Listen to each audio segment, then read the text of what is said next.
What's up guys? Welcome back to the channel Hand Waving. Your friend Naruto Addict 2.0 is here again with a brand new Naruto fanfic that's going to change everything. Today's fanfic is titled, What If Dragon Emperor Naruto Ruled DxD with Rias, Anko, Hinata and Ino? Part 1. Let's start this fanfic. Before you read this FIC, you should know that this is a side FIC to my main FIC, Fox in the Leaf. If you haven't read that yet, check it out so you can understand some things that might pop up here. For those who have read that FIC, welcome. If you don't plan on reading Fox in the Leaf, here is a list of important info to help better understand. Naruto, Ino, and Hinata are in a relationship. Naruto was turned into a biju, a fox with at the moment 6 tails. He looks like a miniature Kurama, a better description in this chapter. He can shift between both human and fox form. I call the change shifting or shift. Ino and Hinata are stronger than in the anime due to training with Naruto using weight seals and extreme chakra control exercises. Naruto's skills: Seal Maker and User, complete mastery of the Kawarimi and Henge, sealless shadow clones, 3 elements being fire, water, and wind with some self-made jutsu, recently discovered chakra chains, single-handed Rasengan with both demonic chakra and normal chakra. Safe to say E is far stronger than Kurama is complete with both halves. Mindscape is a moonlit forest. Ino and Hinata have some small amount of training in medical jutsu. Naruto, Ino, and Hinata have immense skill in stealth. Naruto is smarter and a bit more mature. Kurama is a father figure to Naruto. Asa is an OCION and is the adoptive daughter of Anko. There is a story behind that. Naruto, Ino, and Hinata are 12. Also, for those who have read Fox in the Leaf, you will recognize the start. Yes, I use the omake, but it helps newcomers understand the how and who. Prologue. Where is Kyoto? Ino and Hinata were walking through Naruto's compound trying to find the blonde as they were in a rush and needed his help. Naruto. Naruto-kun. In here, Ino and Hinata went to where they heard the voice and found themselves in a large room that had what looked like empty scrolls and ink bottles. This was the seals room, a room that Naruto used to practice or make seals. The room itself was reinforced with solid concrete behind the wooden walls in case one of his seals accidentally exploded. They saw Naruto standing in the center with a massive unrolled scroll in front of him. He looked to be concentrating on the seal in front of him. The 2 females walked closer to him and looked at what he was looking at. It was a circle of writing with a smaller simple line circle inside and 6 lines of writing that connected the 2 circles, 3 lines on the lower section, and 3 at the top. Hinata asked the boy, Naruto-kun, what is that? Naruto knelt down and grabbed a brush that was laying off the paper and dipped it into the ink bottle next to it. It's something that I have been working on for a while now. But forget that, did you girls need something? Ino nodded. Yeah, Team 8 and 10 are going on a joint mission and we were hoping you had a couple of storage scrolls we could use for it. Naruto nodded as he pointed to his right. Sure. There are some storage scrolls of different sizes on the shelves over there. Ino and Hinata nodded as they moved over to the wall of scrolls. On the lowest shelf were the storage scrolls varying from the size of a hand, normal size, and some in contract sizes for larger loads. Hinata and Ino grabbed a normal size scroll and one of the larger scrolls as they were going to store all of their supplies and deliveries in it, and the smaller scroll is to hold the larger one. Once they were sure they had the ones they needed, they moved back to Naruto, who was slowly writing on the seal he was working on. Okay, now to test it. The girls got close to Naruto as Ino put the large scroll down and leaned on it as she asked, Okay Naruto, what exactly is that seal? Naruto looked up at Ino and in an honest voice said, I don't know. Both girls tilted their heads as Hinata repeated, You don't know. Ino looked incredulous at the boy, How can you not know when you're working on it? Naruto put the brush down as he looked it over. Well, Ero Sennin showed this seal to me a while ago and told me that it was part of a jutsu that was unrivaled by any other jutsu. Then how can you not know what it is? Naruto sighed as he spoke, because when he told me that, a woman walked by us just a bit away. Once he saw her, he ran after her, with the paper that had the drawing of the seal on it. He didn't come back until the end of the day, and when he did, he told me that he used the paper to wipe his face of the drink that was thrown into his face. The writing was all smudged and unreadable. He just gave me a sheepish smile and said, "Oops." He then told me that even if I saw it completely, it was an incomplete drawing of the original seal. Ino put her hands on her hips as she couldn't believe what she heard. So he shows you an incomplete seal for an amazing jutsu for a split second before going after some woman and comes back with it ruined. Yep. Oh, sweet Kami. Ino could not help but facepalm at the stupid turn of events that led Naruto to try this. Naruto brought his finger up. I actually was able to get a good view of it, and I have been trying to recreate it as best I could for months. This is actually the first time I finished it, and I'm about to test it to see what it does. Hinata felt worried about this. Naruto-kun, are you sure you should be testing it if you don't know what might happen? Naruto pointed to the larger circle of script. From what I can see, this part here looks like it's part of a summoning circle. So I'm guessing that it might be a summoning of sorts. If I get it wrong, then nothing should really happen, and if something does happen, then the worst would be that it blows up in my face. Ino shook her head. That doesn't really instill confidence, Naruto. Are you sure you want to do this? Well, like I said, I'm going to test it out to see if I got it right. Hinata had a bad feeling about this as she looked to Ino with worry in her eyes. Maybe we should stay to make sure that nothing bad happens. Ino sighed as she looked at a clock on the wall. Well, we don't need to meet with the others for another hour, so we can stay here to make sure he doesn't do anything to get hurt. Both girls chose to stand right behind Naruto as he prepared to activate the seal. Naruto channeled chakra into his hand and took a deep breath. I've got a bad feeling about this kit. Be careful. Got it too, Chan. Naruto lifted his hand and slammed it in the middle of the seal as if he was summoning something. All three watched as the seal began to brighten in a brilliant blue light. What they didn't expect was the light becoming even brighter. In fact, it became so bright that they used their hands to cover their eyes. Naruto. What's going on? I don't know. Naruto-kun. The light became so bright that it was impossible to keep their eyes open. This kept going until. The light died down to show that the three were no longer in the room. In fact, there was no trace of them anywhere in the compound. In a flash, the three reappeared somewhere they never thought they would ever be, hundreds of feet in the air. The three panicked as they opened their eyes to see that they were much higher than any of them have ever been, and they knew for a fact that they would not survive the fall. Naruto noticed that he wasn't in his human form anymore as he felt his tails flail in the air, but at the moment he needed to save the two girls. Extending his tails, he wrapped them around their waists and brought them to him. Once he had them, he wrapped them in his arms and tails, creating a sort of protective ball around them using his body. Hinata saw what he was doing and grew more worried now. Naruto. What are you doing? Saving you too. Ino also realized this and shouted, Naruto.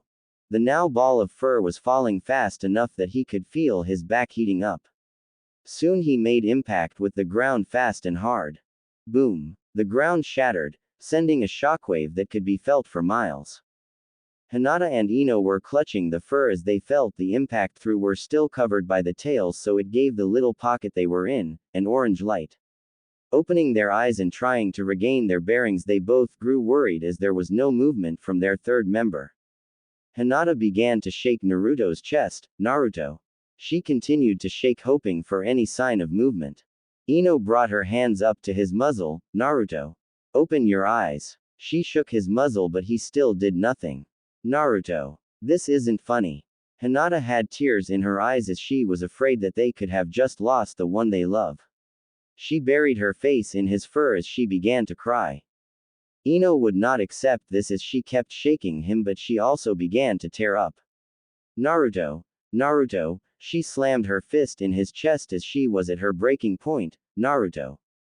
Gasp. Both girls looked at Naruto's face and felt sheer relief as he opened his eyes. Naruto could only groan in pain. Ow. Hinata moved closer to his muzzle. Naruto, what hurts? Everything. He slowly began to uncurl himself and let his tails fall to the ground. My healing is already working on my shattered body, but it's going to take a while. Before either of the two females could say anything, they heard voices around them. They noticed that they were in a cloud of dust that was clearing up. They saw that they were in a crater, which made sense based on the impact they made. But they saw some unfamiliar people wearing odd clothing. What they did know was that based on said clothing, they weren't in Konoha, since absolutely no one wore what these people were wearing. Suddenly Naruto's eyes shot open. We need to leave. Hinata looked to Naruto as he began to slowly get up. She and Ino moved off him. Why?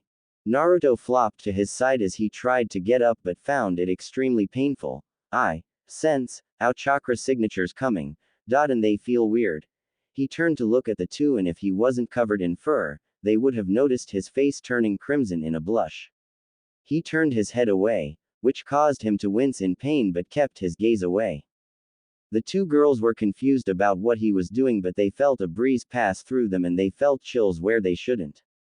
Looking down, they saw that most of their clothes were gone. Well, actually all of them were gone except for a few small things such as their headband, kunai holster, and sandals.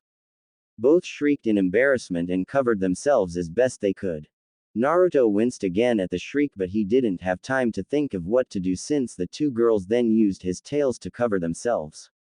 The issue: he can still feel through his tails. He had to shake these thoughts out of his head since he could feel the unfamiliar chakra getting closer.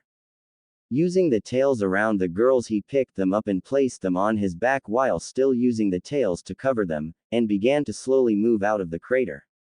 As painful as it was, he did not want to risk what could potentially be an enemy when he was at the moment wounded heavily. He didn't pay attention to the people since their chakra was so low that he would almost think that they didn't have any, but he brushed it off since all living things had chakra in order to live. Once at the edge of the crater, he pushed himself as much as he could and ran away in a random direction, entering an alley and using the shadows to keep them hidden. A few men and women, all wearing Miko clothing, ran into the area and were surprised to see a massive crater in the middle of the street. They looked around to see that many citizens were injured due to what could have impacted here, and some of them went to aid the injured by moving them further away from the hole. A priest began to examine the crater to see if he could get any clue as to who did this. An attack like this is not tolerated by any of them, especially Yasaka. They all felt the power that suddenly appeared out of nowhere, and they were all worried that one of the other factions had sent out an attack, and this damage could very well confirm that fear. Thought the amount of damage does not match the amount of power they felt. Something else that was concerning was the fact that it felt like chakra. This brought more worry since it could mean one of their own could have done this. Soji. The priest turned around to see one of the females walk up to him. What is it, Miho? I heard something concerning. Seeing him nod for her to continue, she began. As we were helping the injured to locations so they may be retrieved by medics, many of us overheard that a large multi-tailed fox came out of the crater with two bear females before it ran away. She pointed in the direction the people said it went. Soji grew some concern when he heard of the two females that were spoken of, but the sound of a multi-tailed fox here brought panic to him.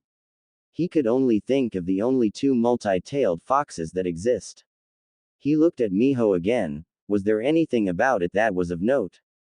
Miho shook her head. Apart from how they had said it was an odd sight, nothing more of note was said.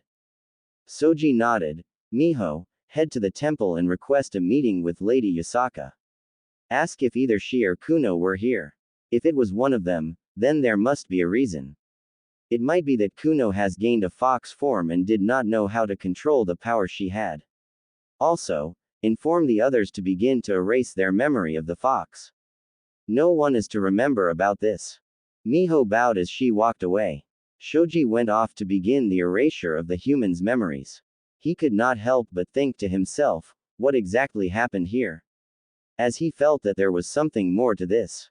Miho was kneeling to the ever-beautiful leader of the yokai faction. Yasaka, an extremely busty woman that had beauty that could rival Gabriel from the angel faction, was concerned with the information that she had heard from the young woman in front of her. I can assure you that neither me nor my daughter. She gestured to her 8-year-old daughter that sat next to her, were out of the temple today. I have also felt that sudden surge of chakra and am concerned greatly with the information you have given me.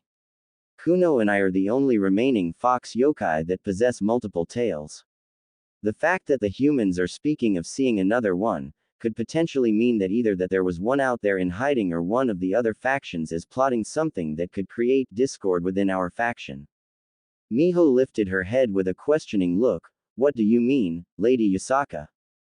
The power I felt from that surge was not only immensely powerful, but it was also different from our own chakra. The fallen angels or devils could have attempted to create their own kyubi as a means to attack us and usurp my title. She stood up and gave an order to all that were in the room, seek out this intruder and bring it to me. If it proves too much, then retreat and inform me so that I will handle it myself. I will not allow anything to disrupt the fragile peace we have here. Everyone nodded as most of them left, with a few remaining to continue to guard their leader. Yusaka is usually a very kind woman, but this situation requires her to take action. A threat to her people must be dealt with. Mother. Yusaka looked at her daughter as the said girl was giving her a quizzical look.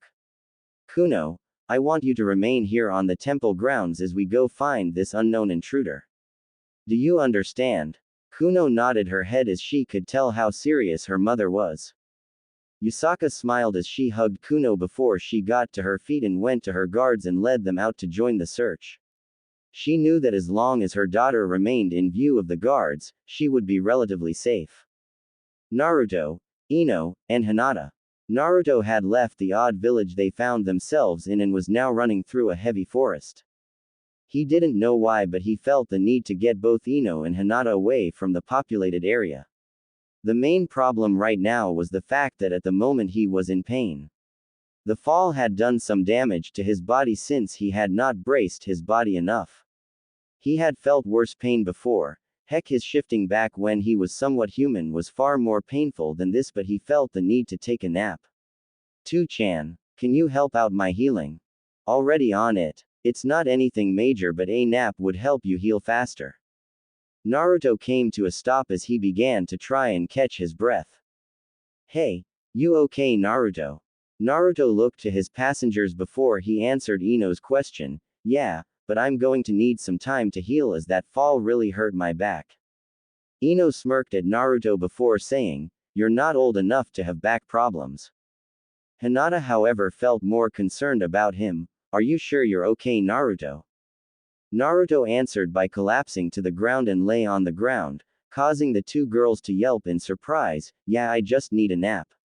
So give me some time, and whatever he was about to say stopped in his throat when he felt a few chakra signatures close by. Crap. Hinata was greatly worried since it seemed that he noticed something. Naruto. What is it? Naruto shifted his eyes to Hinata and Ino as he began to think of what to do. Sure, he could probably put up a fight, but with how the girls were right now, he would need to protect them as well. Despite the fact that the chakra levels of the girls were vastly stronger than the other signatures he felt. But he didn't want to risk them, so he came up with a quick lie. Nothing, Hinata. But do you girls mind going out and scouting the area? Seeing the questioning look coming from the two, he chose to push the lie. We don't know where we are, and it would be bad if we are captured by an enemy we don't know about. While you're gone, I will stay here and regain my strength. Ino gave Naruto an incredulous look. Why would we leave you alone in a possibly hostile area? Ino, I'm a censor. I am also stronger than both of you, even if I feel like a doll that was given to a hyperactive kid.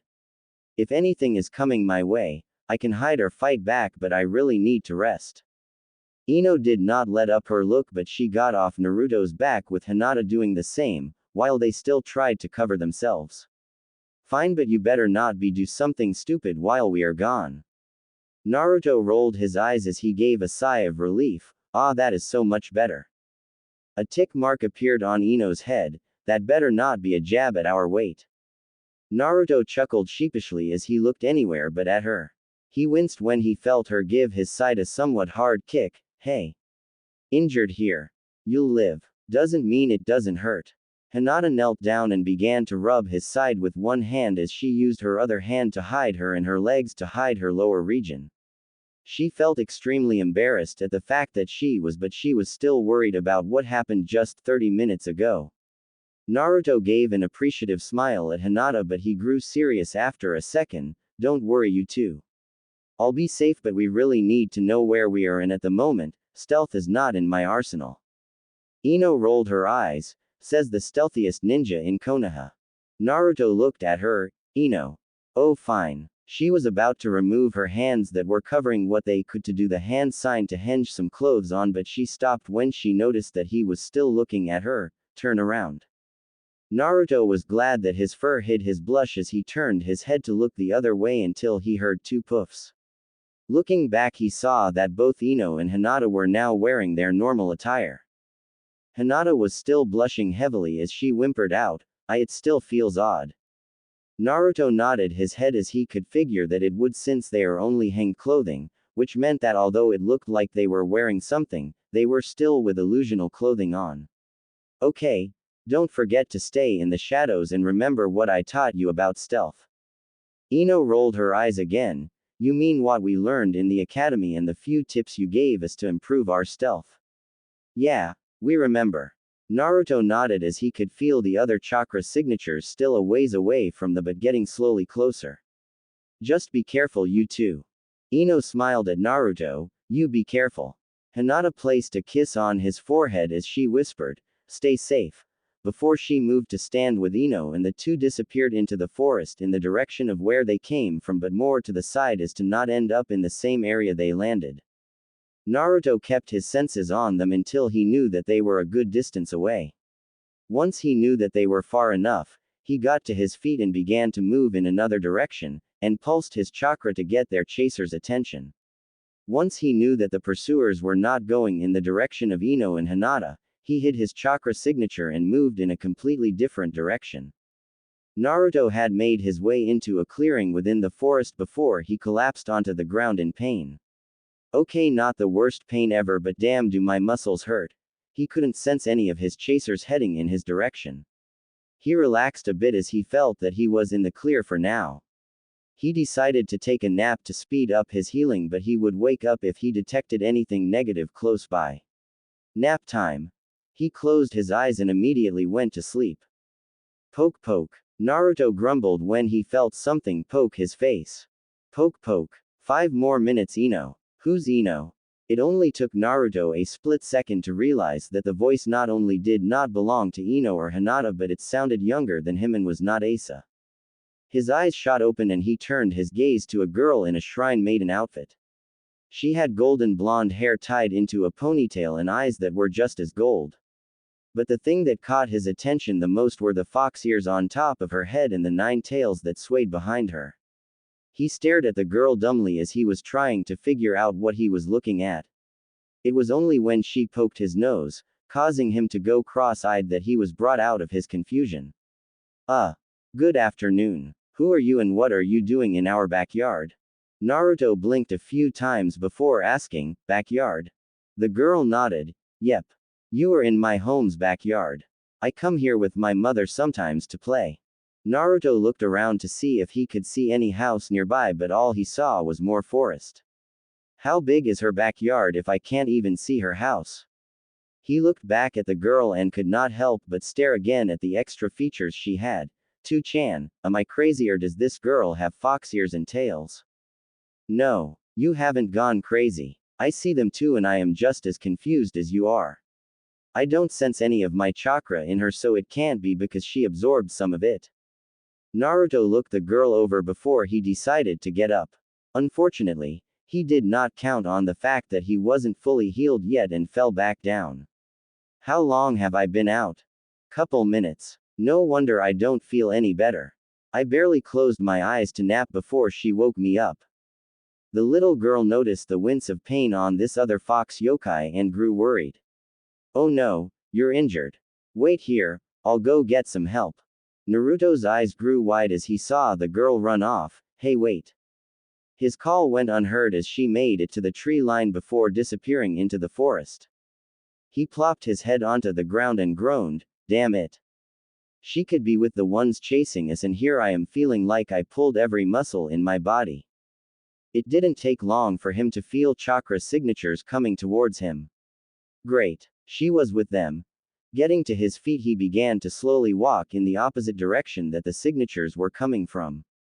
Unfortunately, he was not fast enough, as a group of birdmen and fox people surrounded him.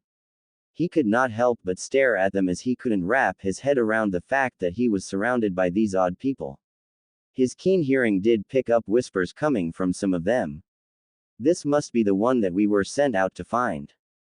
He had gotten so close to the shrine, and very few were here to protect Lady Kuno. He must not be allowed to escape. During all this, the little girl who he assumed was Kuno walked up to him. You are injured, why are you trying to run away? Naruto looked down at the girl and gave her a toothy grin, because I like playing hide and seek. Kuno puffed out her cheeks in a pout. Mother always told me that I should rest if I am hurt, so you should too. You can play later. Out of the many things that he expected, he did not expect to get scolded by a girl just a few years younger than him.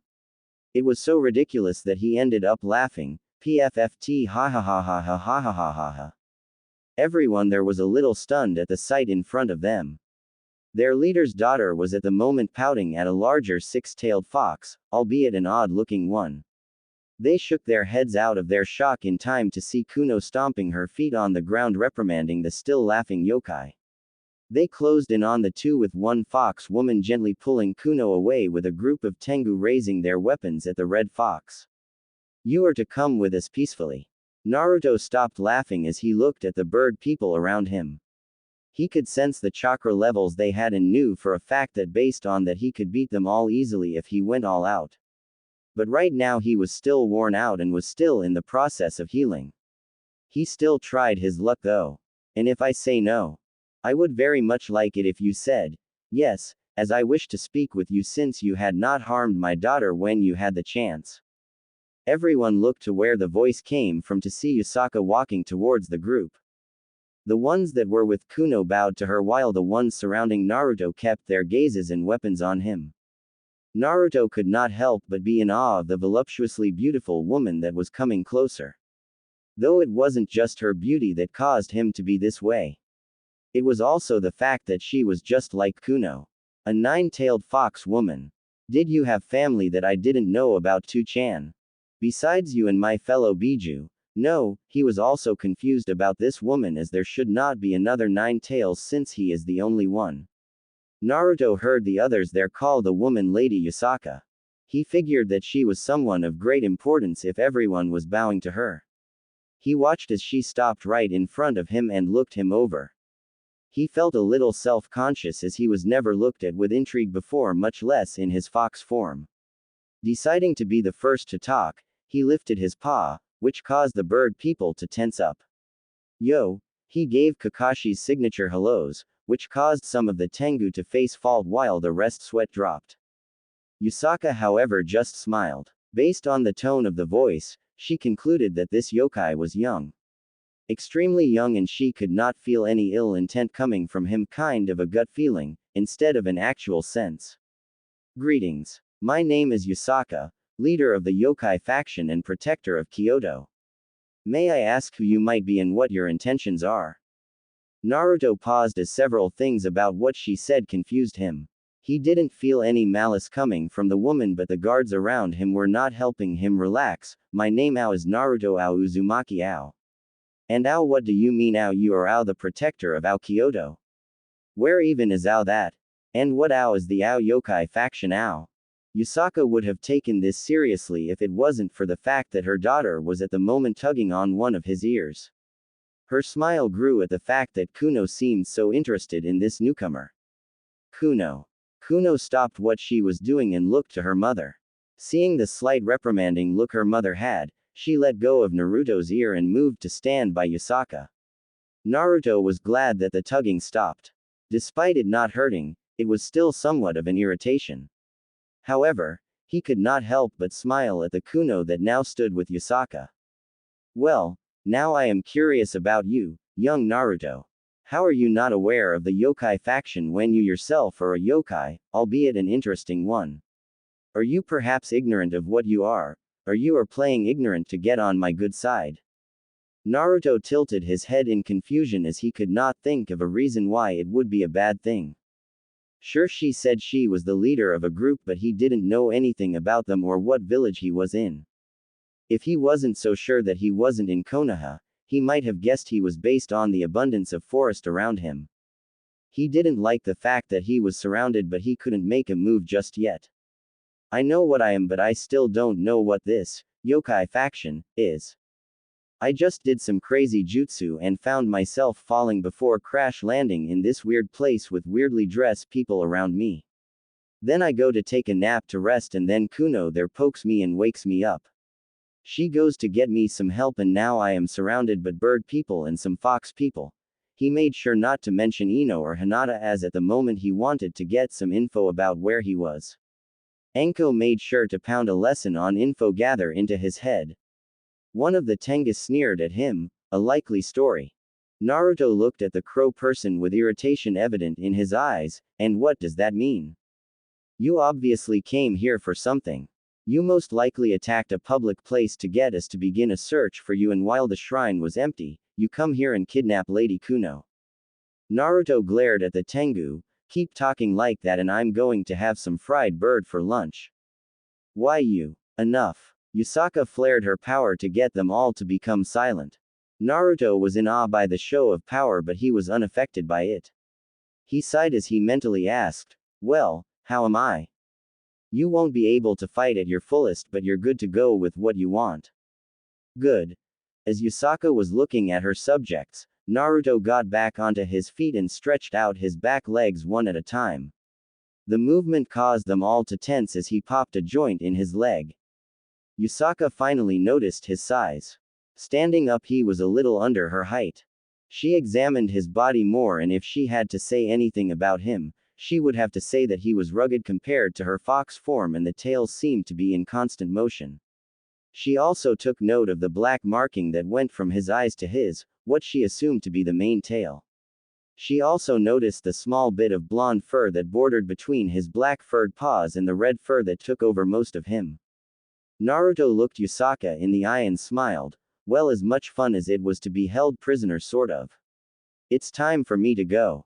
The Tengu surrounding Naruto tensed up and held their weapons firm, with one of them saying, what makes you think you can just leave? Naruto smiled at the Tengu that spoke as his tail stopped moving. What makes you think you can stop me? At that moment he spread his tails to be in a fan formation. Suddenly smoke bombs fell around him, causing everyone to jump in surprise.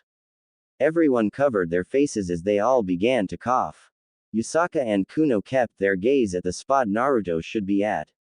They both heard a poof and soon saw a silhouette in the smoke that did not resemble the fox they just spoke to. It was human-shaped and looked only to be a little taller than Kuno. Thanks for trying to help me, Kuno, and it was nice to meet you, Yusaka. Maybe we will meet again. Yusaka and Kuno tried to see through the smoke, but the only thing they could barely see were a brilliant set of blue eyes and a cheeky smile with cheeks that had whisker marks. They then saw that he disappeared from within the smoke. Once the smoke cleared, Naruto wasn't anywhere to be seen. Yusaka could not help but smile, as this was an interesting meeting she had with a boy that appeared from nowhere. What an interesting boy. Everyone there began to call out that they should go find the fox as fast as possible. Naruto was running through the forest hanged into his normal shinobi attire. Thanks for the save, you two. Ino and Hinata were looking at Naruto, with the latter looking relieved that he was okay and the former looking irritated. Did you have to do that, Naruto? We could have just left and figured out stuff later when you were fully healed. Naruto sheepishly rubbed the back of his head. Yeah, but I didn't expect to run into these weird people when I went to go take a nap. And I wanted to get them off your tail too. Ino shook her head. Fine. Did you get anything useful? Not much. Just that that woman was the leader of the yokai faction, whatever that is, and that this is someplace called Kyoto. Hinata and Ino looked at him in confusion, as neither of them had heard of such a place. Hinata then thought to say something. Naruto, there is something you should see. Naruto tilted his head before nodding and slowed down a tad so he could follow the girls to where they wanted to take him. The three soon ran up a building and stood on top of it and looked out onto the area. Naruto was even more confused now, seeing bright moving carriages, people wearing weird clothes and buildings unlike any he had ever seen before. As he looked at the scene, all he could think of asking was, "Where the hell are we?" The three shinobi were looking out on the civilization they now know as Kyoto. None of them could understand where they were, but what they did know was that Naruto's seal test had sent them somewhere. Ino was shaking Naruto by his collar while shouting in his face, "Naruto, what the hell was that seal you used? I told you that I don't knowoow. Well, you better figure it out because right now, we are in an unknown village, being chased by weird animal people, and we don't have any clothes." Hinata wanted to stop Ino from what she was doing, but what she said caused her to become more alert. She activated her Byakugan and sent out her vision as far as she could. Through this action, she noticed something rather disturbing and something else alarming.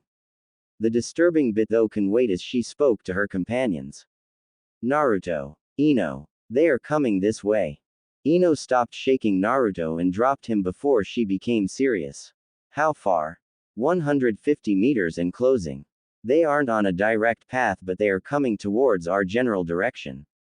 Naruto got back to his feet and looked at the two.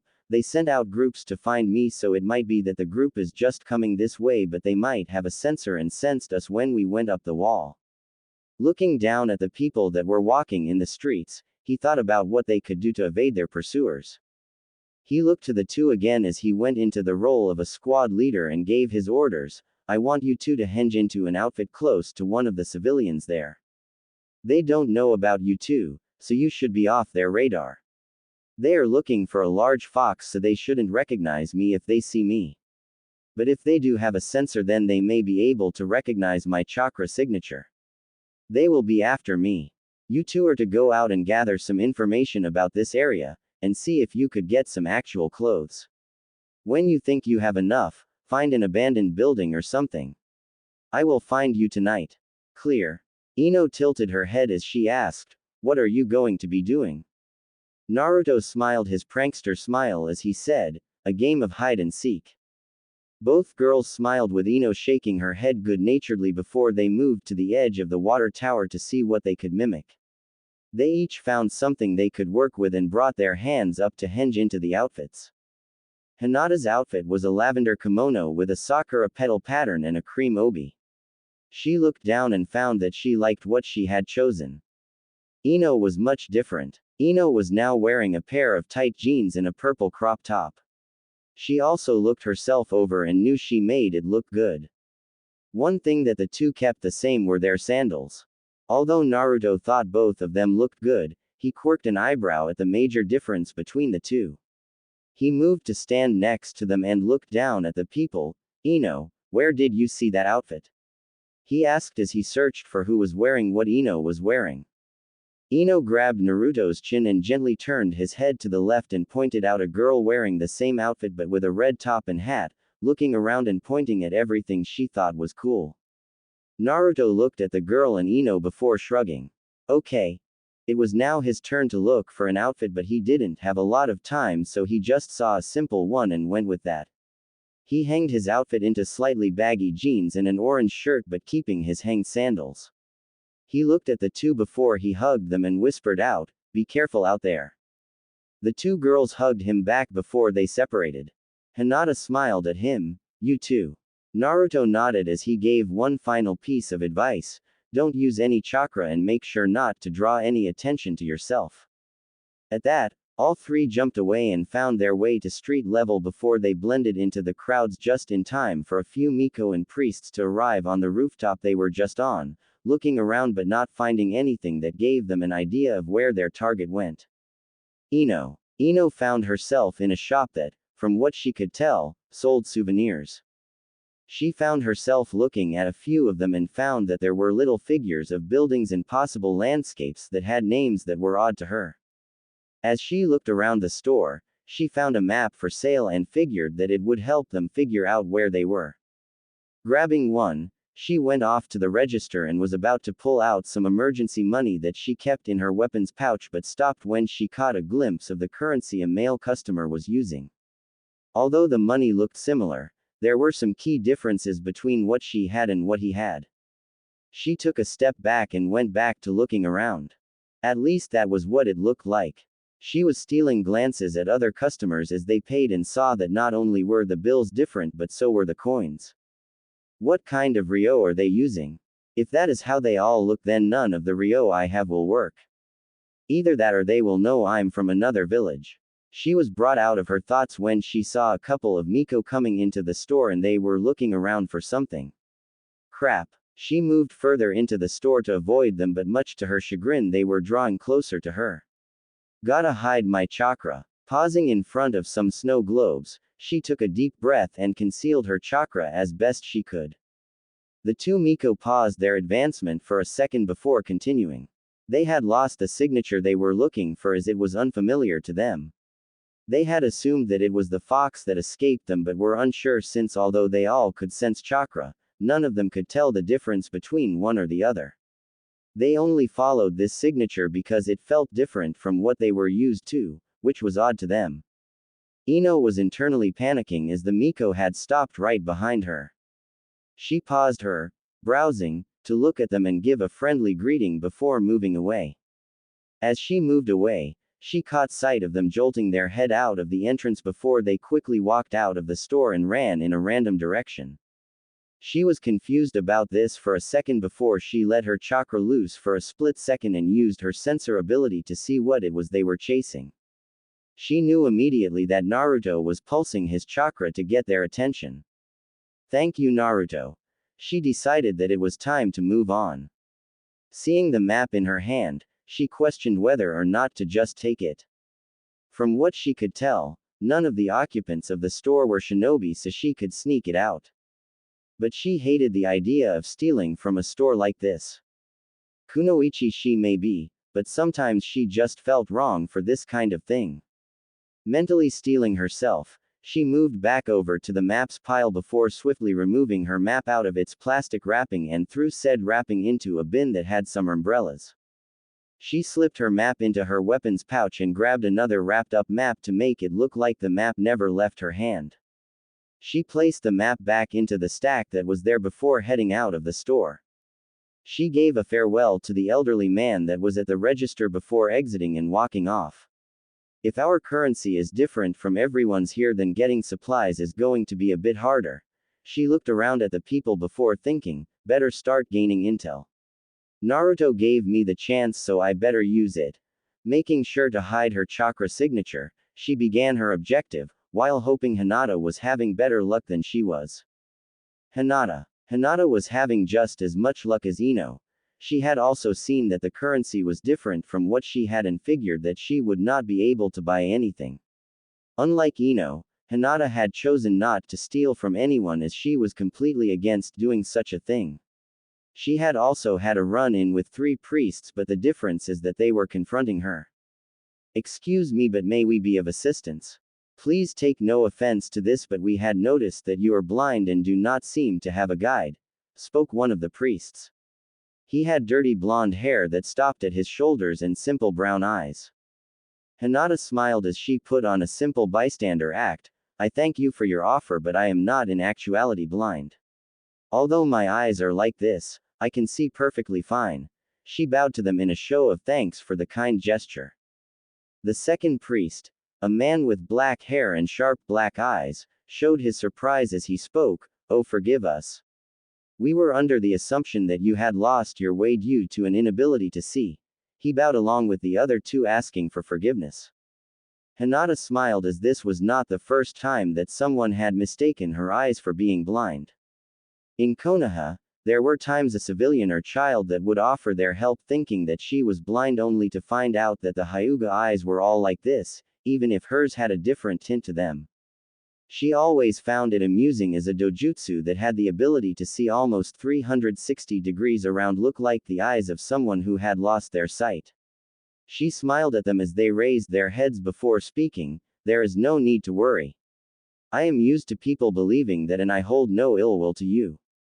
The third priest, a man with pure blonde hair, nodded. Well, forgive us for the misunderstanding.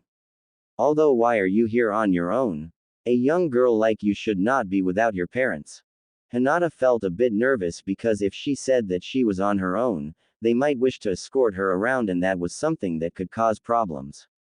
She was about to respond when the three jerked their head to their right. Did you feel that? Yes. We should pursue it. But what about? The three priests looked at Hinata, who smiled at them. Hinata folded her hands in front of her as she bowed. Please, do not worry about me. I am on my way to meet someone and I should not hold you up with my errand. The three nodded to each other before the black-haired priest spoke to her. As long as you remain in a populated area and watch out for any unsavory characters. Hinata bowed again. I will and thank you for your concern. He then looked to the other two and whispered out, we should go before we lose track of it. Seeing the other two nod, he looked back to Hinata and gave his farewell along with the other two. Hinata watched them leave and sighed in relief. That was close. I should begin information gathering before looking for Ino. She walked back into the crowd to begin gathering intel on their location. Park. Naruto was sitting on a bench, enjoying the slight reprieve he gained from the game of hide-and-seek with the Mikos and priests. He even had to hold in his laughter when a few just walked past him, looking around as if they got a brief ping of his signature and unable to see the fox they were looking for. It also made him think they weren't really taking it seriously since they themselves had fox ears and a tail, but they hid them so they could walk around the people, and it looked like they didn't even consider that he could do something like that. But at the moment it didn't matter as he leaned his head back, closed his eyes, and felt the need to rest a bit. He would like to take a nap, but at the moment he was in a henge, not a shift. So if he took a nap, his henge would dispel and he would show his fox form to the world. After a few minutes of resting, he felt a couple of chakra signatures getting closer. He kept his eyes closed as if he was just a normal bystander enjoying the day. It's how he acted when the Mikos and priests were around, so he figured that these two would just walk past him. After a few moments, he felt that the two just stopped in front of him. He didn't feel any negative emotion coming from the two and wondered why these two would just stop there. He had his chakra signature completely concealed, so it shouldn't be that they sensed him. He kept wondering this until he recognized the two. It is a lovely day to enjoy in the park, isn't it, young Naruto? Crap. He now recognized fully the chakra signature as well as the voice. Opening his eye and straightening his head, he saw that the two that were in front of him were Yusaka and Kuno. He sighed in defeat as he knew that he wouldn't be able to say that he wasn't Naruto since the two didn't ask if he was Naruto, they knew that he was. How did you know it was me? Yusaka smiled at the boy as she moved her hand over to him. Naruto felt no ill intent, so he allowed her to move. Not only that, the woman gave off a gentle aura that just made you like her. Yusaka placed her hand on his cheek before she ran her thumb over his whiskers. We were able to catch a glimpse of your cheek and eyes. Although in your fox form, you have the same brilliant eye color and would be easy to hide, your whiskers are easily recognizable. Naruto did his best not to purr as she stroked his whiskers as he looked into the woman's eyes. He caught movement in his peripheral vision and turned his head to see Kuno getting on the bench and sitting next to him. Kuno looked at him as if looking for any injuries. After seeing that he wasn't wincing in his movements, she smiled at him. Looks like you are no longer injured. Naruto nodded as he smiled at Kuno before he brought his hand up and patted her on the head. This caused her to puff out her cheeks in a pout. Yeah, I'm fine now. Thanks for trying to help me out earlier. Kuno swatted at his hand as she did not like being treated as a child despite the fact that she was one. Even if she was just a few years younger than he was. Yusaka smiled at the interaction between her daughter and the boy. She removed her hand and took a seat on the other side of the boy. Naruto noticed this and shifted his body so he could stare straight forward with Yusaka on his left and Kuno on his right. After a few moments of silence he spoke, "So, what do you want with me?" Yusaka was surprised by how professional he sounded. A boy at his age acting more like an adult that has seen more than a normal person should have was a little disconcerting for her. She could understand being a bit mature during moments that required it. She had been teaching Kuno to do as such, but she made sure that her daughter had kept her innocent nature. This boy, however, seemed ready for a fight at a moment's notice. She could tell based on how tense he had become as he sat. It was a small bit of movement that no one would notice, but the slight minuscule pulse of chakra she felt had helped her notice. She calmly smiled at the boy as she brought her hand up and placed it on his cheek once more. You do not need to be so tense around us, Naruto. Naruto was trusting his instincts and senses on this and figured that these two are not a threat to him, but to make sure he got a second opinion. What do you think, Rama-2-chan? Kurama opened his eyes as he used his kit's senses to look at the woman. I sense no ill will coming from her. She seems trustworthy along with her kid as well. The others that were with her are another matter. They all seemed suspicious about you despite what you tell them. Be wary, kid. We don't know where we are or who to trust. Trust your senses and your gut. They never led us wrong before. Naruto gave a mental nod as he relaxed a bit. He trusted Kurama and his instincts, and they were telling him that he could relax around Yusaka and Kuno, which was interesting since it took a bit of time before he fully relaxed around someone.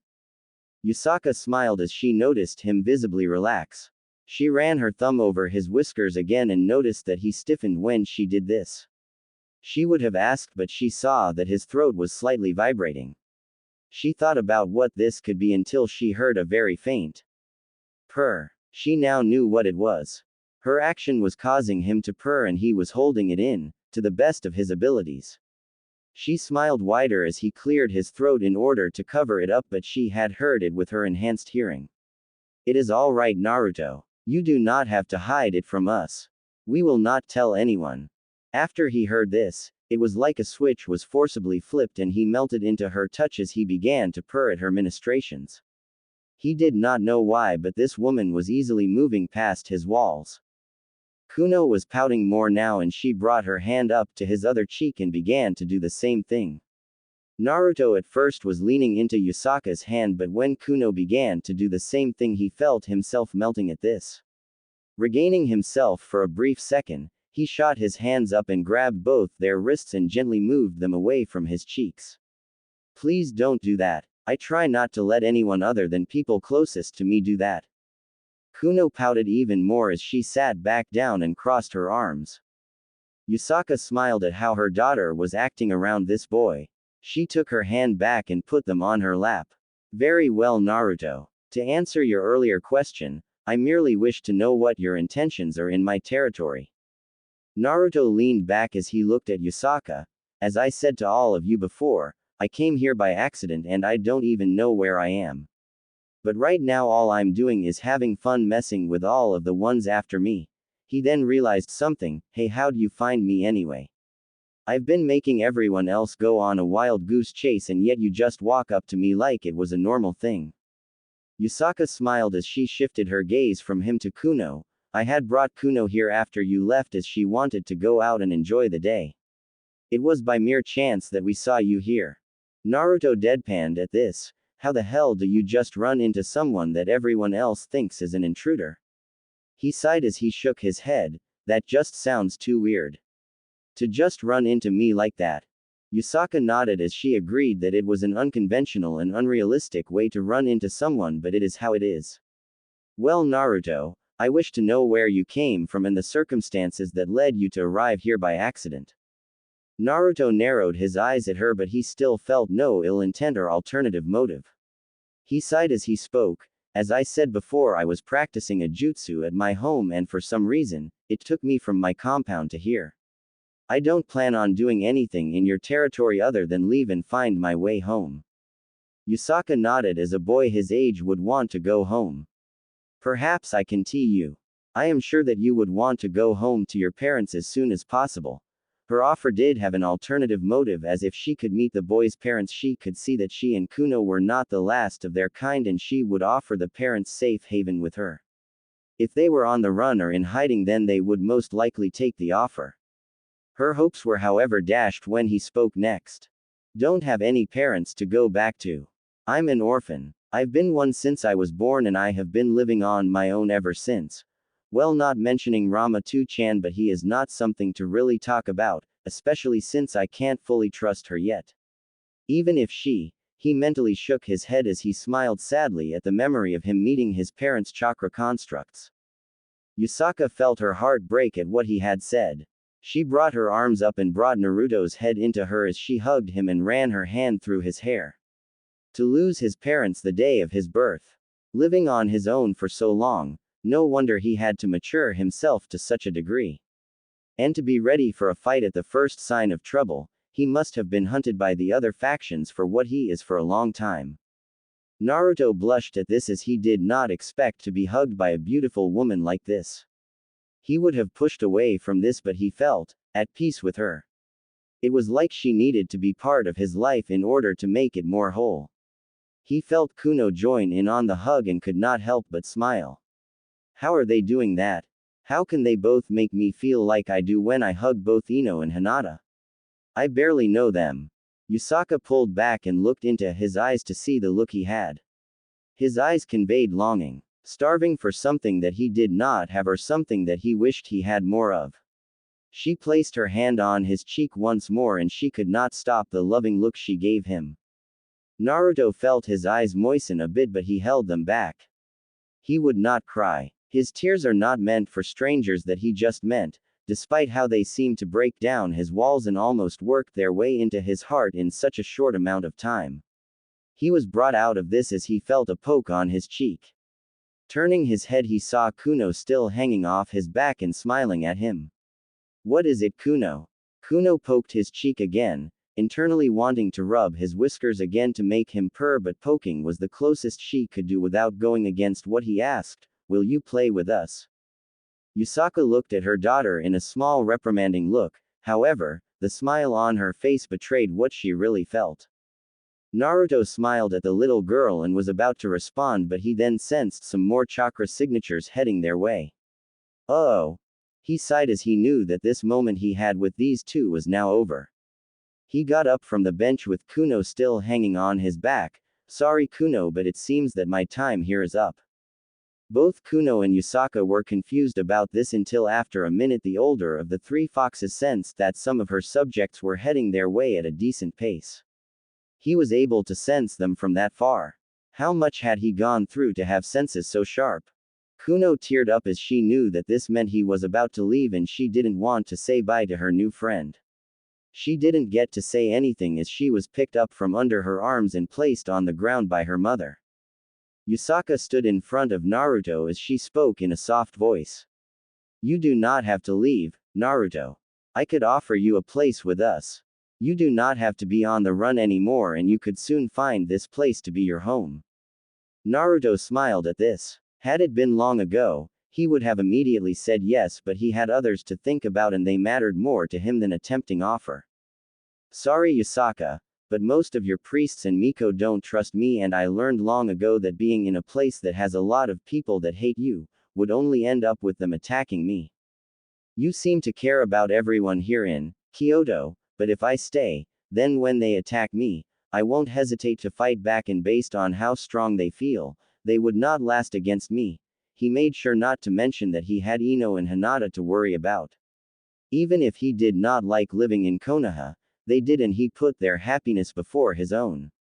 They are what anchored him to the village and he was fine with that. Yusaka and Kuno felt saddened at how he looked so resolute on leaving despite the small glimmer that Yusaka saw in his eyes.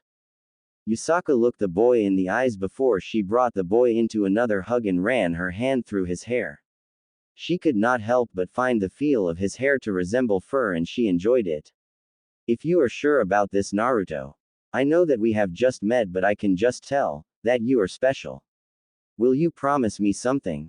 Feeling him nod, she asked, will you promise me that you will take care of yourself? And if ever you change your mind, my offer will always be there for you. Naruto nodded again, and despite the blush, he had to once again be pressed against her. He hugged her back.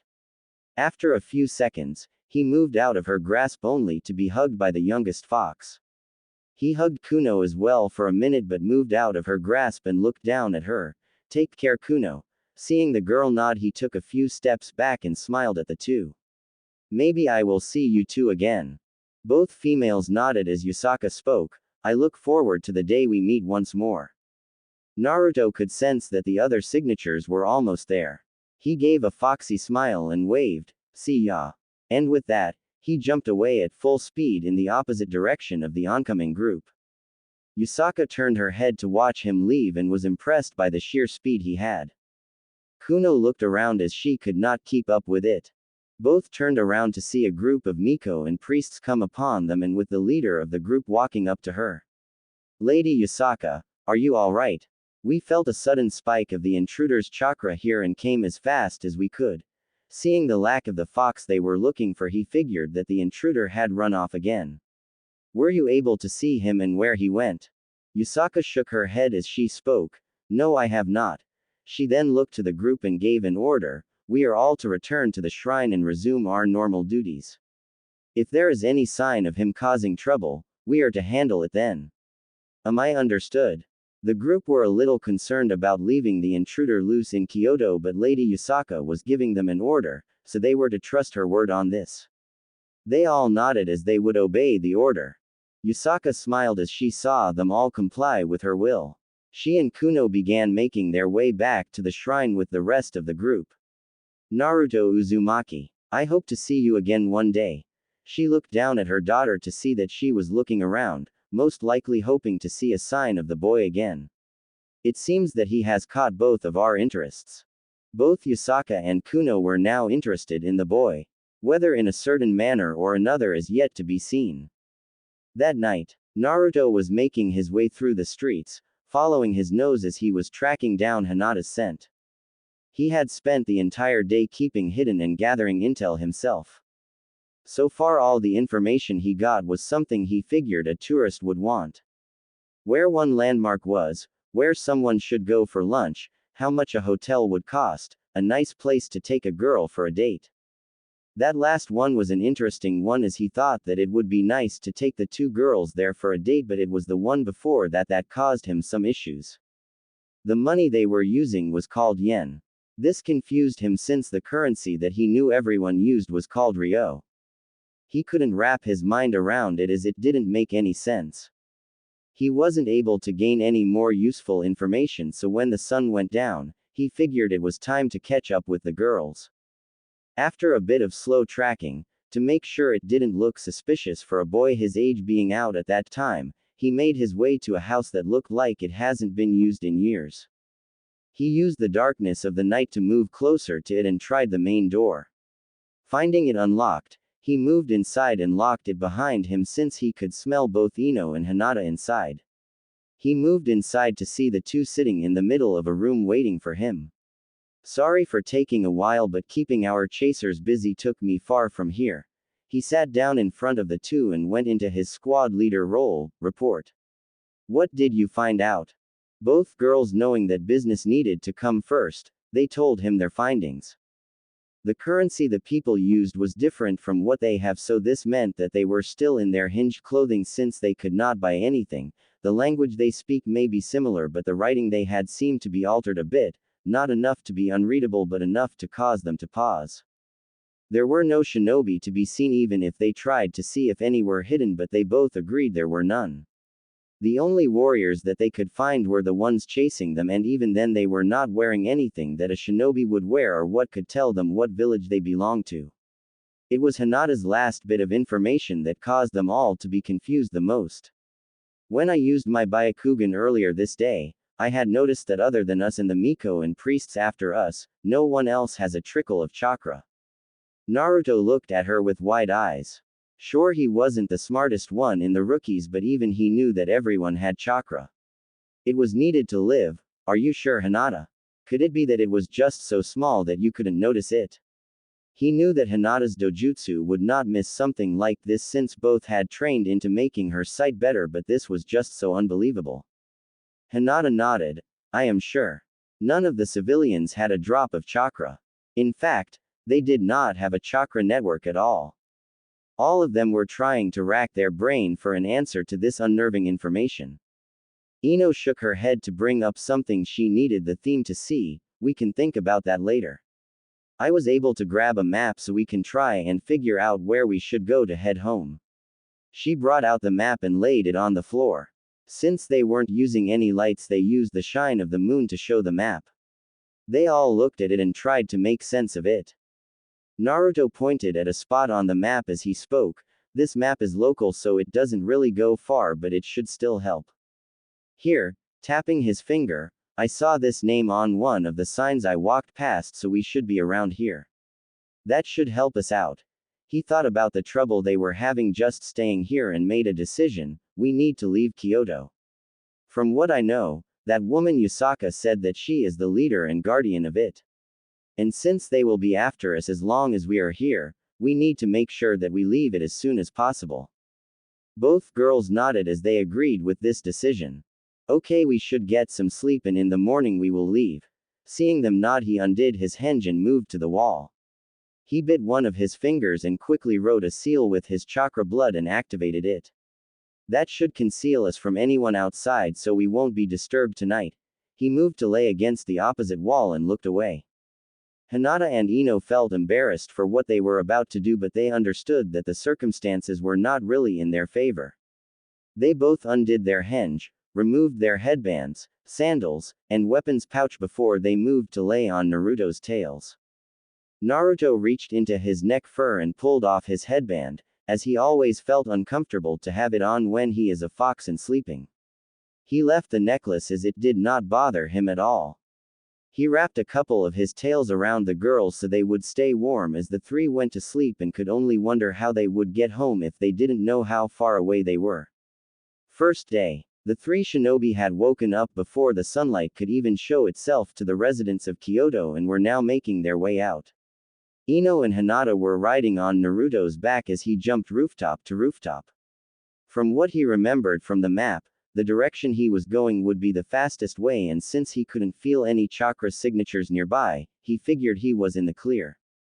Ino, who was sitting in front of the two riders, looked down at Naruto as she called out to him, "Naruto, do you have a plan on what to do after we get out of Kyoto?" Naruto shook his head as he spoke. "No, but we need to get out so that we aren't chased constantly." He made it to an area that had no one around, so he paused and chose to use his senses to see if there were anyone following them. Thankfully no one was, and as far as he could tell no one would. Naruto. Hearing Hinata call out to him, he turned his head to see that she and Ino were staring off in the distance. Turning his head to where they were looking, his jaw dropped at the sight. Sitting in a large forest where he figured Kuno's house was a large golden Kyuubi staring straight at them. Naruto turned to face the Kyuubi and stood as straight as he could. He knew who it was and could not help but take in her appearance. Compared to him and Kurama, she had a more elegant form to herself. Not only that, but she seemed closer to resembling a fox. However, Kurama had a different thought. She is puny. Naruto's sweat dropped at the comment as he responded to it.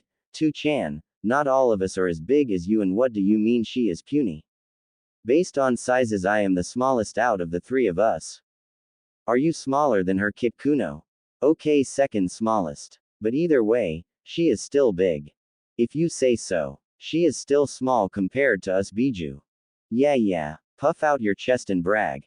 He got out of his mental conversation and looked straight into Yusaka's eyes. After they stared for a minute, he bowed his head in gratitude. Yusaka nodded at him, each of their messages being received. "Thank you for your concern and offer, Yusaka. Take care of yourself, young Naruto." With that, he turned and ran away as Yusaka shrank back down to her human form. Hinata looked down at Naruto as she could tell that something happened between the two. "Naruto, what happened back there, and what was that?" "That was the blonde woman from yesterday." Ino looked shocked at hearing this and turned her head to look back at where the Kyuubi was. "Are you saying she is like you?" Naruto shook his head. "I don't think so. Her power felt different from what I and 2-chan have. Heck, from what I felt, her chakra feels way different from ours, even you." Hinata then asked, "So what was that you did before we left?" Naruto said nothing for a second before he responded, "I was thanking her for showing concern for my well-being." Ino and Hinata felt that there was more to what he said, but right now they had to leave and felt that Naruto shouldn't be distracted. The three made their way out of Kyoto and into unknown territory, unsure of what they were getting into. 1 year later, Naruto was sitting on the floor of a decent-sized house, with papers scattered all around him as he stared at a large scroll of paper that had a large seal on it, much like the one he was testing back in Konoha. After the three had left Kyoto, they soon learned that they weren't anywhere near Konoha. In fact, they found out that they weren't even in the elemental nations. Somehow, the seal that Naruto was testing out had teleported them into a completely different world.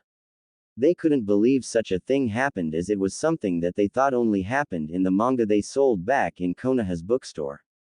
After they finally accepted this, they spent a lot of time learning as much as they could about the world they were now in, and they just couldn't believe the major differences between their world and this one. With Ino's mind jutsu and Naruto's devil luck, they were able to manipulate their way into getting the house they now live in. They were able to get the house thanks to Naruto's immense amount of luck. The three had gone to a casino that they passed during their travels, and after learning that they needed to be older, they used a henge to get in and gamble. 1 coin was all Naruto needed to win the jackpot on a slot machine. Thankfully they had found that 1 coin on the ground, and after they won, they left the casino with enough money to live comfortably for a while. They chose not to keep playing since they only needed enough to get on their feet. Once they had settled into the house, they began making it as comfortable as possible for however long they would be staying in this world. Naruto even decided to let Yusaka know about him finding a place to stay. He was able to deduce the address she had with a little help from Ino, Kurama, and the map they still had. He felt that he should let her know about that since she was so concerned about his well-being. So they kept in contact through letters. Kuno also wrote to him saying she wanted to play with him again, but he had to tell her that he was too busy to do so, but that he would come to visit when he could.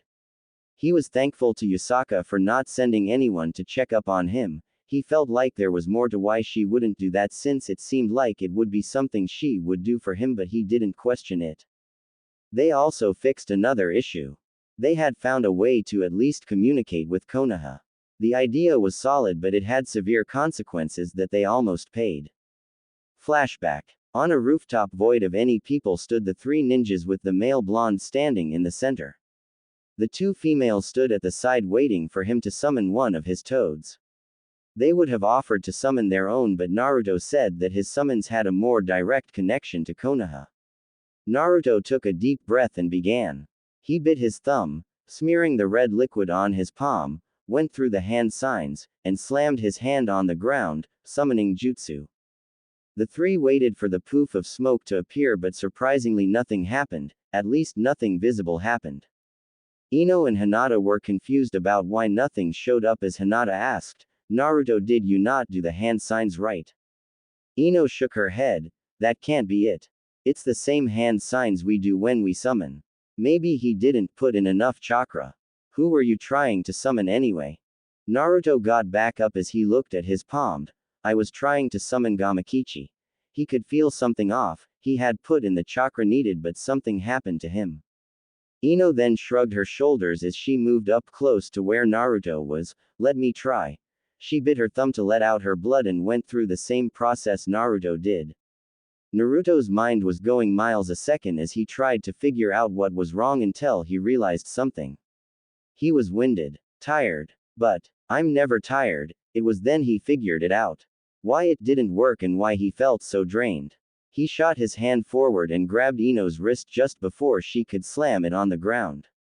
Thankfully, the sudden action and the accidental force he put into his grip caused her to yelp instead of calling out the jutsu. Ino winced at Naruto's grip and looked at the boy with a glare, but it died when he saw a bit of panic in his eyes. "Naruto. What is it?" Naruto panted a bit as he looked at Ino. "Don't try to summon." He looked to Hinata. "You too, Hinata." The brunette tilted her head in confusion. "But why?" He took a deep breath before saying, "I had done it right, but the reason that it didn't work was that I didn't put in enough chakra for it to work." Ino huffed as she spoke. "Then why won't you let me do it?" because the amount of chakra that was used was enough to summon Gamabunta 100 times over. Both girls looked at him in shock. They had heard that it took a great amount of chakra to summon the Toad Boss. To hear that he used that amount and nothing happened told them that even if they did try, they wouldn't be able to use it either. Naruto continued, not only that but it was like my chakra was pulled into the jutsu. If either of you had tried to summon and the same thing happened. The girls understood the implication and they now saw that Naruto looked slightly tired. If the amount of chakra taken had caused a chakra beast like Naruto to feel tired, then with their chakra levels, they would not survive. End of flashback. Thankfully, with Kurama's help, they were able to summon Gamakichi, though their chakra levels had dropped thanks to that. They were able to send a message back to Konoha with an explanation as to how they ended up there. Naruto knew that he was in trouble with Tsunade since he was the one to test out an unknown seal without knowing what it was, but he knew for a fact that Jiraiya was never going to walk again after she kicked his and beat him within a centimeter form death, heal him and do it all over again for showing him the seal without any proper context on what it was. They also learned that there was a sort of time displacement between where they were and where Konoha was. Meaning time flowed very differently. This would be a problem since on Konoha's end they were going much slower compared to where Naruto and his girls were. There was no real way of telling the rate between the two worlds since it was a headache trying to. On the bright side, Tsunade and Jiraiya, who was thankfully still alive after Tsunade was done with him, had sent over scrolls with instructions to continue their training so they didn't get sloppy. They had also told them that they would try and think of something to bring them back on their end while Naruto should try and do the same on his end. And that was what Naruto was doing, but he dared not test it because he wasn't sure if it would have the same effect or if it would even send them back to their own world. And reverse summoning wouldn't work due to the chakra requirement and the fact that it would be much harder for Ino and Hinata since they couldn't directly contact their summons, so they had less chance of being reverse summoned. But Naruto would not give up. He didn't care how long it took, he was going to get Hinata and Ino home. He was brought out of his musing when he heard the front door open. Looking up, he saw that Ino and Hinata were back. Ino was wearing a simple purple shirt with tight jeans while Hinata was wearing a white sundress with shorts underneath. Can't think of any casual clothes at the moment. Ino was wringing her hands as she looked anywhere but at him. Naruto didn't need his senses to tell that she had done something that she knew he wasn't going to like. Ino, what happened? Ino kept shifting her eyes everywhere until Hinata placed a hand on her shoulder. She looked at the Hyuga to see a stern look in her eyes. She sighed as she finally looked at Naruto. I messed up. Monday. Ino, out of all the things that you could have said, why did you have to say that? Come on Naruto, I said I was sorry and I panicked. Turns out that during Ino and Hinata's outing, an officer had stopped them and asked them why they weren't in school. Now for a couple of trained kunoichi, they could have easily gotten away and never be seen by the man again. However, they were trying to keep a low profile and did not want to garner any attention to themselves. As such, they had chakra suppressant seals on them so they would not use their chakra. Not only that, they still had their gravity seals so they would be sluggish. Also, there were people around, so it was not like they could just attack an officer without someone getting a picture on their cell phones.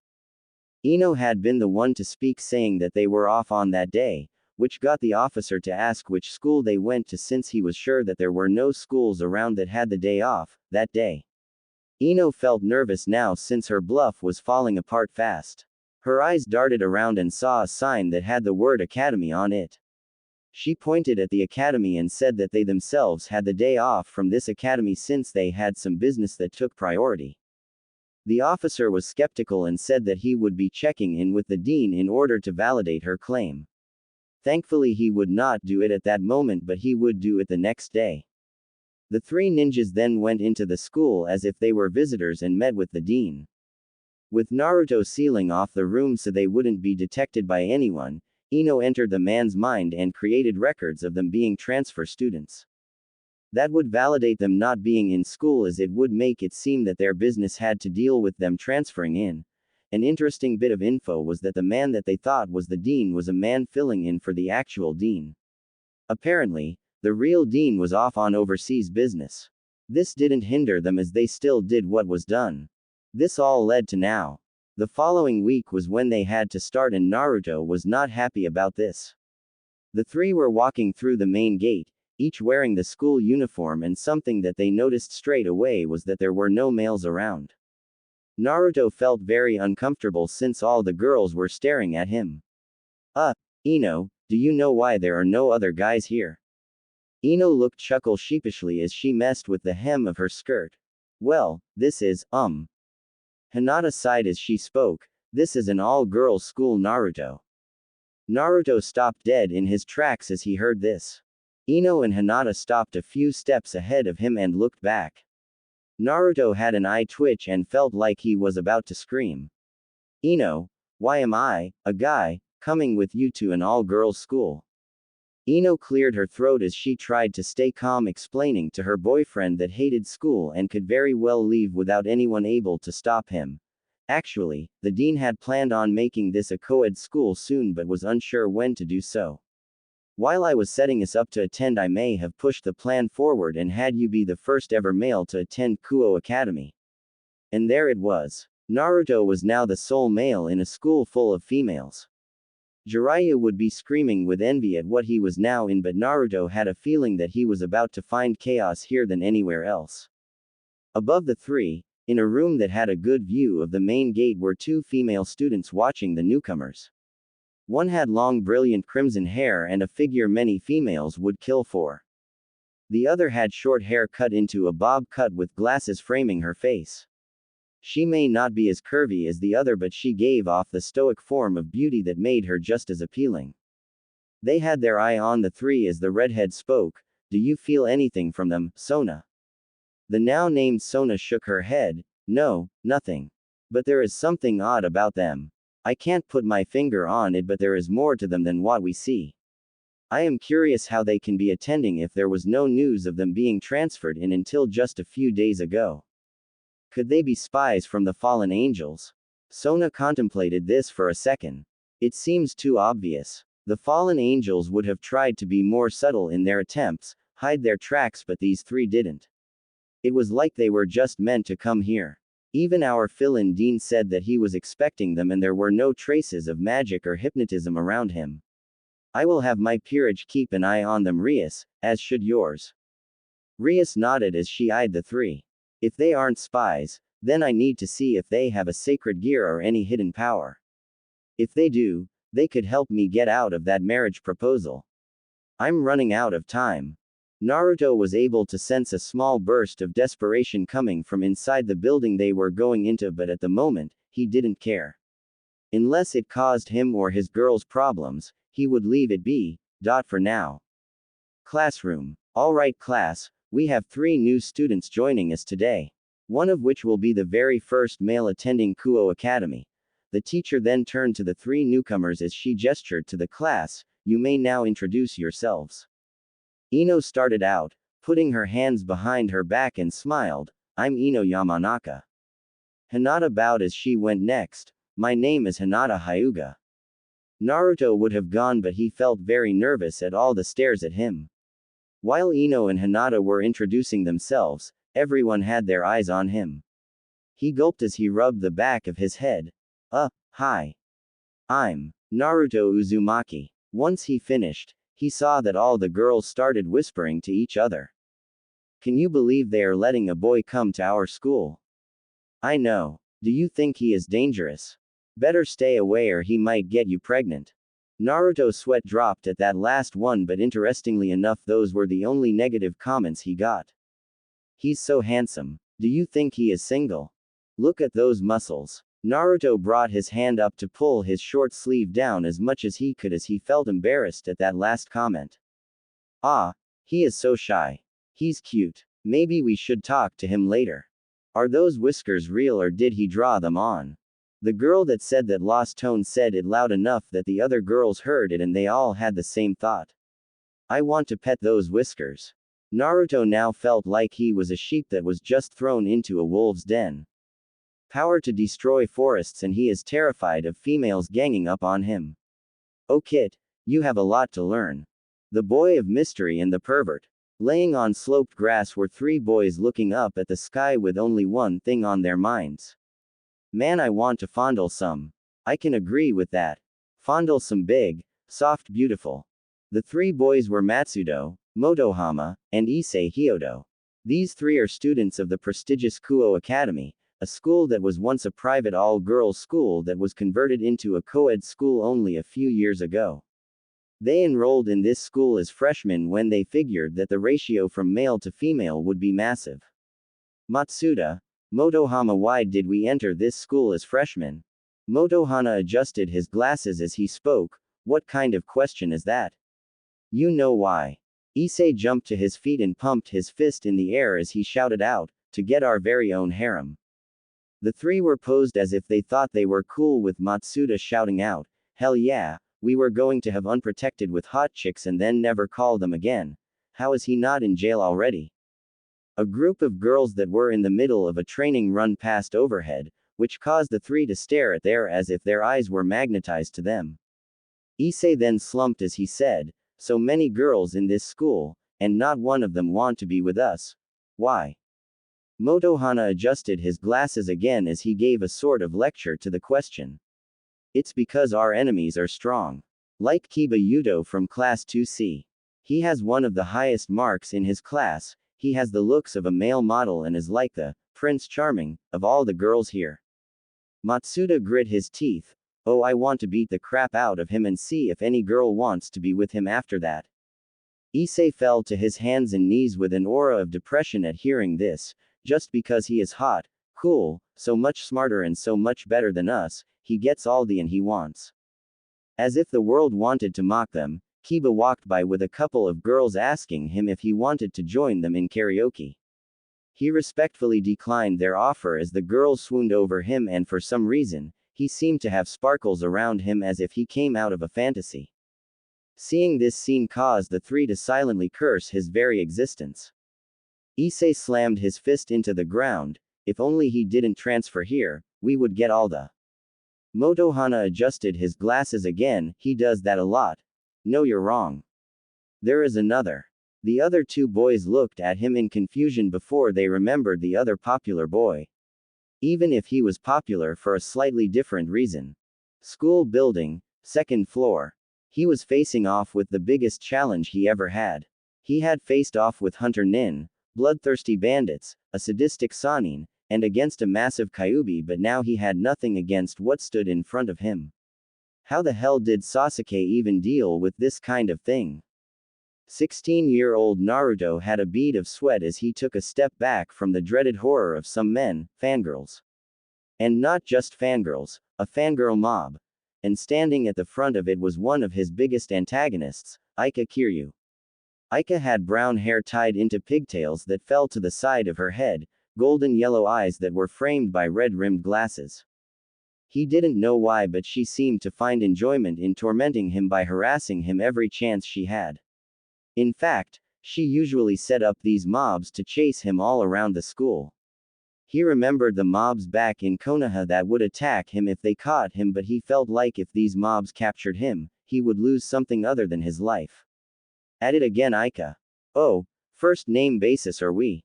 She smiled coyly at him as she crossed her arms under her bust. I didn't know you loved me so much, nah, Ru, too. This girl is going to be the death of me. He tensed his muscles as he got ready. What makes you think that you and your crew are going to get me this time? Her smile was almost sadistic as she brought her hand up to cup her cheek. You can't get away from us forever. Those whiskers will be ours. She had a glint in her eyes that said that she was about to begin. Naruto saw that glint and got ready. She brought her hand up. He shifted his foot. The girls moved their dominant foot forward. And it began. Let's get him, girls. Naruto turned and ran. Catch me if you can. Why do I have to challenge them to this? Because deep down you enjoy the attention. I don't need your input on this too, Chan. And so the chase began. Something the teachers had gotten used to at this point, since this became a common occurrence ever since he had arrived. Besides, The girls know to behave when they have to, so it was okay for them to have a little fun with this chase. Besides, it was thanks to these chases that the girls grew more physically fit since they never caught him and they would always try again sometime later. Back with the perverted trio, Issei was now in a fetal position as he cried, "With those two at this school, we'll never get any." Motohana patted his shoulder. "It's the sad truth." He also had tears coming out of his eyes. Matsuda, however, looked at his watch. "Oh crap, it's almost time." The other two boys looked at him in confusion as they asked at the same time, "Time for what?" Matsuda looked at his friend and smiled as if he had suddenly been fused with a chimp. "I found the perfect spot to watch the Kendo Club." Issei suddenly realized something when he heard the word club. "Oh crap, that's right. The swimming club. We gotta go if we want to see them get all wet." Matsuda shook his head. "Come on man, we already spied on them. It's time for something new." Motohana nodded. "I have to agree with him. There are many choices of an out there. We must appreciate all types of them." Issei was conflicted as he agreed with them, but he felt that they should stick with what they had. Shaking his head, he stood resolute. "I will stick with the wet. You guys can go enjoy the Kendo Club. We can compare later." The three nodded as they went off to their destination. Back with Naruto. He was now stuck between a rock and a steel wall. Behind him was the mob of fangirls that would do anything to get their hands on him and his face, while in front of him was another one of his antagonists in this school, Akino Himehima. Era, so excited to see me that you ran straight into my arms." Naruto looked at one of the so-called school beauties. She had been one of the people he thought was in a manner like he used to be in his very early years. Someone that hid pain behind a mask, but unlike him, she never dropped it. When he became a genin, he stopped caring about keeping up a smile. He would do what he wanted, and if the villagers didn't like it, then they can shove off. But from what he saw and felt, Akino still held onto her pain and hid it every day. He could feel her self-loathing, and it bugged him that she had such a thing, since from what he could tell she was a nice girl, albeit extremely sadistic. Though whenever she would chase after him, at a much lesser degree, she seemed to enjoy herself a bit and almost forget her self-loathing. This was an issue with him to a small degree, however, because she was much more forward to what she would like to do with his face. "Yufufu, why not fall into my arms so I can protect you from the evil girls after you? Afterwards, we can have some alone time." She licked her lips as she spread out her arms as if he would jump right into them. Naruto was stuck. Mob behind him, sadistic girl in front of him. Now what? If you weren't so keen on staying hidden, you could have gotten away already. Can't. That girl that smells like cats has chakra. Yusaka told me that she hasn't sent anyone to check up on me, so she could be from someone else. With her following me, we can't let her know that I have chakra. The seals I put on me, Ino and Hinata, are keeping us hidden, and I would like it to stay that way. Che, your choice. Naruto looked back and forth and saw that they were closing in on him. Aika had a gleam in her eyes as she saw victory and those whiskers coming ever so closer. "You can't get away from us this time, Naruto." Naruto was now panicking until he saw his salvation and made his choice. "You'll never take me alive." And he ran towards the side and jumped out of a conveniently open window. The girls gasped at seeing him, jumped from the second floor, and all ran to the window to see if he was alright. Instead of seeing something gruesome, they watched as he flipped in the air until he reached a tree, stretched out his arms, grabbed a branch, spun around it once, let go, did an acrobatic air spin, and land on his feet as if he was in the Olympics. Naruto got out from under the tree, looked up, and did a showman's bow. The girls all cheered and applauded at the display of acrobatics as they watched him walk away. Aika clicked her tongue. "You win this time, Naruto, but I will claim those cheeks of yours." Akino watched the boy leave and licked her lips. "You are becoming more delicious the more I watch you, ufufufu." She decided that she would go meet with Rias as she was to meet with her and Sona. Naruto brought his hands up behind his head as he thought about what to do for the rest of the break. He made his decision and decided to go meet up with Hinata. With Issei. Issei was hiding in the bushes next to the fence that surrounded the pool. He couldn't help but drool at all the girls that were swimming in skin-tight swimsuits that showed off the figures of all the girls there. His attention would always go to the girls that pulled themselves out of the pool, and he could see the drops of water slide off there, and his eyes traced the path of some that moved slowly to the side. It wasn't until he caught sight of one of the beauties of the school. He could not help but watch as she took off her swimming cap and her long luscious hair swung around her. She had a figure that rivaled Rias Grimori and Akino Himahima. Her personality would make any guy fall head over heels for her. Her shy nature would just want you to sweep her away as if you were her knight in shining armor, and her eyes looking the way they do make you want to just hold her hand and guide her around despite that she is able to see. Hinata Hyuga, one of the beauty queens of the school, despite her always having lavender skin-tight bands on her wrists and ankles, she was one of the pinnacles of beauty to the boys. Issei wanted to shout out and scream in joy at seeing her come out of the water, but he did not want to get caught. Steam came out of his nose as he enjoyed the sight of her as they bounced a bit as she walked. This show is just about that, isn't it? Oh man, I'm so happy to be born a guy. All hail. Enjoying the view. Issei didn't look back when he heard the voice and harshly whispered, "Shish. Do you want to get caught?" It took him a few seconds to recognize the voice. He would have turned his head to see the owner of the voice, but he suddenly felt pain around his head as fingers dug into his skull. Oh wow wow wow wow wow wow, let go let go let go let go. Oh, I will, but not here. All the girls of the swimming club all stopped as they heard the shouts of pain and looked over to see Naruto gripping Issei by the head. Instead of the girls screaming out that a pervert was spying on them, they felt embarrassed that one of the two princes of the school was here and had sight of their bodies. Hinata noticed this and puffed out her cheeks a bit. She may be used to the attention Naruto got, but she would still get fits of jealousy. She looked at Naruto and saw that he was smiling at her. She smiled back at him and blushed when he winked at her. The wink caused some of the girls to swoon as they thought that he winked at them. It was one of the reasons they swooned for him. Despite actions like that would cause them to think he was just a creep, it is when they actually confronted him that they saw he was extremely shy and self-conscious when surrounded by girls. They thought it was appealing and adorable. His whiskers helped in that fact as well.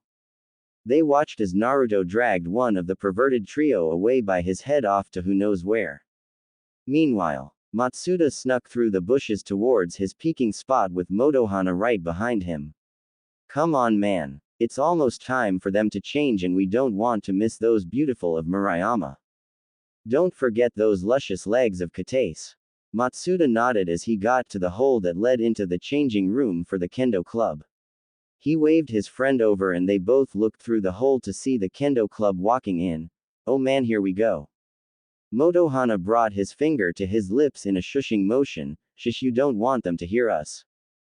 Both boys had their eyes wide as they saw the club getting ready to take off their uniforms. Come on, just a little more. Suddenly both of their eyes felt immense pain as they pulled back from the hole and held their eye as they shouted in agony. Arg, my eye, my eye. Motohana was rolling on the ground as his glasses fell off his face and showed that the lens had a small hole in it. Thankfully no glass entered his eye, but as he grabbed what was thrown into their eye he saw that it was a small piece of an eraser. Wah! Inside the changing room with her arms stretched out that had a purple skin-tight band was a girl that had long blonde hair that covered her right eye, teal eyes that looked as if they belonged at a jeweler, and a figure that was the envy of many girls. This was another of the school beauty queens, Ino Yamanaka. Ino smirked at the hole as she knew they were there when they were coming to peek at them and was waiting for the chance to do that. Katase walked up to Ino and asked, "What was that, Ino?" Ino turned to look at the girl and smirked. That was a couple of perverts that got what they deserved. Hearing this, the rest of the kendo club grew angry and were redressing themselves in their kendo uniforms and grabbing their kendo swords to go out and deliver their own punishment before the perverts ran away.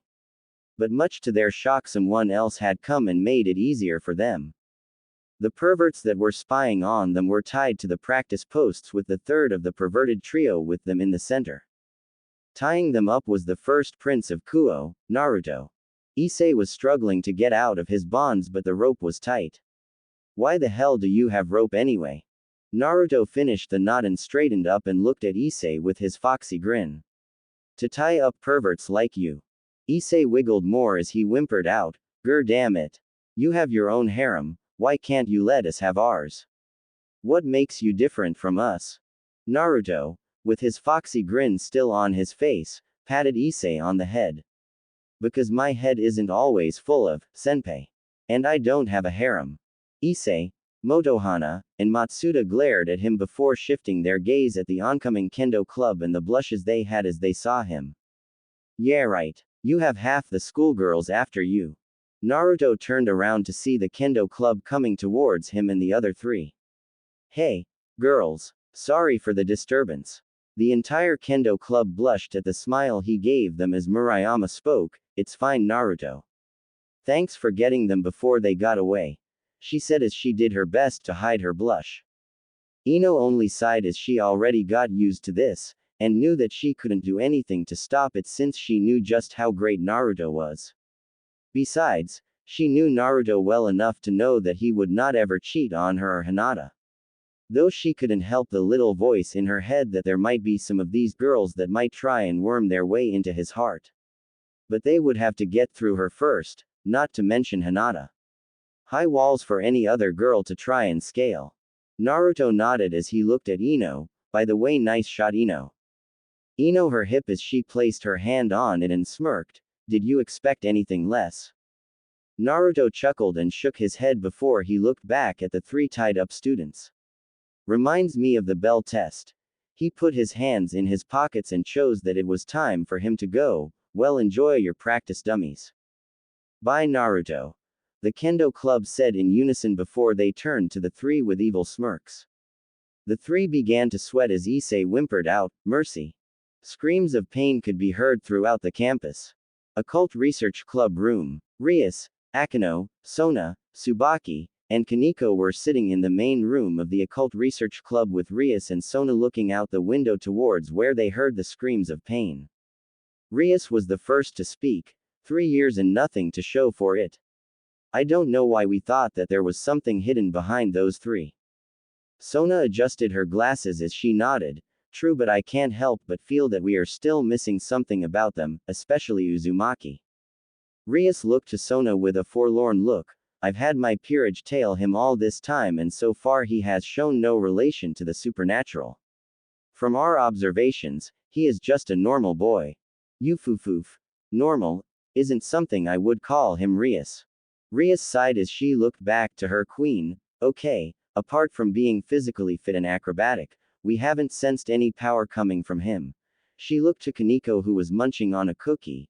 "And then there was that time you thought you felt chakra coming from him, which led me to believe that he was from the yokai faction sending in an agent to scout out the area, but you then said that it wasn't from him." Kaneko stopped munching on her cookie as she spoke in her monotone voice. "Felt chakra. He was in area." She went back to her cookie. "Yes. And you said he smelled like a fox." "Still smells like a fox. Possible pet. But no chakra." Rias sighed in disappointment. "If he was a rogue yokai or had a sacred gear, I would have asked him if he would join my peerage." Sona looked to her friend. "Why don't you still add him? With his acrobatics, he could be a useful knight." Rias thought about it but shook her head. "Maybe, but for now, I need to focus on gaining an edge over Riser and I have someone in mind for that." Sona looked to Rias with a questioning look. "Oh? And who would that be?" "Issei Hyodo." Sona looked to Tsubaki for details of the boy and she went through his general info from his grades, status, opinions from other people about him. From what Tsubaki stated, there wasn't anything of interest about him. "May I ask why him?" Rias looked out the window. "I have a feeling about him." Tsubaki was the one to speak next, much like Uzumaki. "Yes, but unlike Naruto, I can feel something coming from Issei, which is a safer gamble on getting something more useful." Sona moved away from the window to stand by her queen. "When will you recruit him?" "Soon." Sona knew Rias and knew how desperate she was about this and had an idea of what she was going to do. "Rias, be careful. The method for you recruiting this time could very well come back at you. Rias sighed again. I know, but this is the most secure way that I would receive his cooperation. I will repay him later if I can. Sona nodded as she and Tsubaki began to make their way out. As she opened the door, she looked back. Oh, if you are truly interested in Uzumaki, I would suggest you recruit him soon. If you don't, I might add him to my peerage. Rias and Akino turned to face Sona with a look of surprise on their faces. Akino cupped her cheek as she smiled. Era, interested in our school's whiskered prince are we? Sona pushed her glasses up as she spoke. He intrigues me. He and those two he arrived with. They are a mystery. A puzzle that is impossible to solve, and I wish to know the picture they make once solved. She then chose to leave as she thought about her own findings of not only Naruto Uzumaki but Ino Yamanaka and Hinata Hyuga. Her findings were nothing. There was nothing about where they came from, no guardian's name, there wasn't even any record of any of them living before they arrived at the school. They were a complete mystery. At first, she had assumed that they might be from one of the other factions sent here to cause disarray. But after 2 years of observing them, it became less likely. Another thought was that they might be refugees running from a faction or possibly human issues. But their records were too scarce to follow up on that. It was like they just popped into existence. Who are you three? Back inside the occult room, Rias shook her head as she couldn't believe Sona's interest in the three. Sure, she would not mind having the three, but power is what she needs right now. She paused as she heard crunching, so she turned her head to see Kaneko continue eating her cookies. She then felt the need to ask, Kaneko, where did you get those cookies anyway? They aren't the ones we usually have here. Kaneko finished the cookie she had before answering. Naruto gave them to me, said it was a treat for a kitty. Rias and Akino looked at Kaneko in shock as Rias asked warily, did he know? Kaneko shook her head as she remembered when he said that. It had made her panic as well, but his action after that calmed her down. Kaneko reached behind her and pulled out a pair of fake cat ears. He put them on me, and walked away. The older girl sighed in relief while also sweat dropping at the actions of this odd boy. After school, Naruto, Ino, and Hinata were leaving the campus together as the two girls had finished their club activities. Normally Naruto would have a smile on his face as they left since he hated being in a school, but at the moment he had a scowl instead. Hinata looked at Naruto with a question gaze, is something wrong, Naruto? Naruto dropped his scowl as he looked to Hinata. He would have said that there was nothing wrong, but he knew that there were some unfriendly people in town. We have a problem. Ino and Hinata could hear the tone in his voice and got serious. Both turned to look forward as if nothing was wrong. Ino asked, what kind of problem? Naruto shook his head as, at the moment, the issue was not after them. The kind that I hope passes by. For a while now, I have felt a lot of negativity from several spots around town. I haven't looked into them, but the amount of greed and malice they have bugs me. Ino shifted her eyes to Naruto, and why haven't you told us about it? Because they haven't done anything. No attacks, no confrontations. They are just going about the town. I figured that if they aren't doing anything, then we shouldn't look for a fight. Ino and Hinata stared at Naruto as if waiting for one last thing to come from him. Naruto chuckled as he rubbed the back of his head, okay. I made a shadow clone at our house, placed concealment seals, and sent it off to follow one of them. They are holed up in that abandoned church for some reason and haven't moved for weeks. So why are you in such a mood right now? Because one of them is close. Ino and Hinata tensed up as if ready for a fight. Relax, they aren't coming our way or even moving. Hinata looked worriedly at Naruto, shouldn't we go check it out then? Naruto shook his head. Remember, we are trying to keep a low profile. If we go off and attack them, or if they catch wind of us, we would have to leave town again, and after all the work we put into the potential way home, it would be delayed longer. They were now in a park, standing next to a fountain as Ino and Hinata stopped, causing Naruto to turn and face them. Hinata sighed as she looked at Naruto. You have been working on a way home all this time with no time for yourself. We go to school, we go home, and you immediately go to work on that seal. You need to accept that we might not ever go home. Naruto shook his head at this. I can't stop. I made a promise that I would get you two home as soon as possible. Ino put her hands on her hips with a scrutinizing look. And what about you?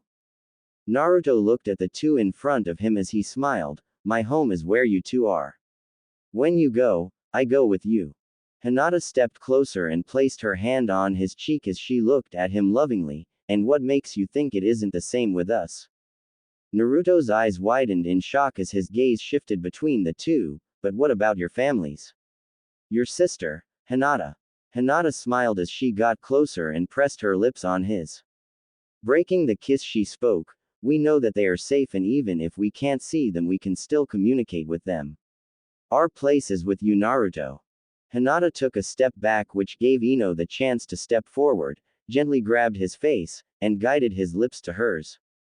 After a second, they broke the kiss before Ino spoke. We know you will get us back to Konoha, but you can't just spend every bit of free time on it. Besides, they are working on it too, so relax. Naruto sighed. Fine, I will relax a bit, after the clone comes back from watching the church. Ino and Hinata nodded, with the former asking, so any idea on what these people want? Naruto shook his head. No idea. Only that they are waiting for someone to arrive before they do something. Hinata sat down on the fountain edge and asked, what about the closest one? Naruto could only shrug as he wasn't keeping tabs on that one. Don't know. But they seem to be staying there for the time being. Elsewhere. Will you go out with me? Issei couldn't believe it. This beautiful girl had just asked him out. What else could he say other than, of course? Watching the pervert and this disguised fallen angel was Kaneko, as she has been tasked with keeping tabs on the boy. Fallen angels. Target. Confirmed. The unknown move. Rias sat on the couch in the orc room with a chessboard on the table. She had heard from Kaneko that the fallen angels had made contact with Issei the previous day. This was both good and bad news. Good news because it meant that there might be something about Issei that had caught the fallen angel's attention, and bad news because she had no idea what they really wanted with the boy. She moved one of the chess pieces as Akino looked over the board for her next move. Kaneko, do you know what they plan on doing? Kaneko shook her head. No, too far away, couldn't hear. Rias bit on her thumb's nail as she thought about what to do next. Her thought about sending someone in her peerage to watch them crossed her mind, but she wasn't sure how long she could keep them on the job. If she had more info about the interaction, she might have come up with a better plan, but due to Kaneko being too far away to hear what was spoken, info was lacking. She looked to her rook and asked, Kaneko, may I ask you to watch over Issei as long as you can to make sure that he remains unharmed? Kaneko thought about the request before she nodded. Okay. Akino moved her bishop as she looked to her king before asking, would it not be wise to bring him into our fold now? It may save us from having trouble later on, as well as put him under our protection. Rias bit her nail harder as she reached out with her free hand. Yes, it would, but it would also alert the fallen angels that we are aware of them. I want to draw them out as far as I can before we make our move. She grabbed one of her pawns before moving it forward. As Rias finished her move, the door opened up to reveal Sona and Tsubaki waking in. Sona walked up to the three, nodding to Kaneko and Akino before looking at Rias. I have some new information about Uzumaki that might aid you in recruiting him. Rias looked up to Sona with a smile, but it dropped when she thought about the boy. She shook her head. Thank you for bringing me information that may aid me, but it turns out that the fallen angels are making their move. Sona nodded in understanding, as she knew that invaders in their territory had a bit more precedence than recruiting a potential new member. Very well. I shall withhold this information for now, but may I ask what is it that you plan to do about them? Rias sighed as she leaned back on her couch. The fallen angels have made contact with Issei, but we are unaware of what they really plan to do with the boy. I plan on having one in my peerage keep an eye on them and be ready to jump in case something happens. Sona nodded in understanding. I still think that it is unwise in using him as bait to draw the enemy out. If something were to go wrong, you may lose said bait. Rias nodded. I am aware of that, but sometimes it is necessary to draw in the enemy to know their motives and remove them if necessary. Yes, but the bait is someone that is not part of the supernatural and a normal human. I would recommend that you take extra precautions when playing this game of cat and mouse. Rias nodded and suddenly felt the need to change the subject into something a bit more positive. What was the info that you wanted to give me about Naruto? Tsubaki stepped forward and answered for her king. She brought up a clipboard and looked over the info that they had gathered during the day. It came to our attention that he will be having an outing with both Ino Yamanaka and Hinata Hyuga this Sunday.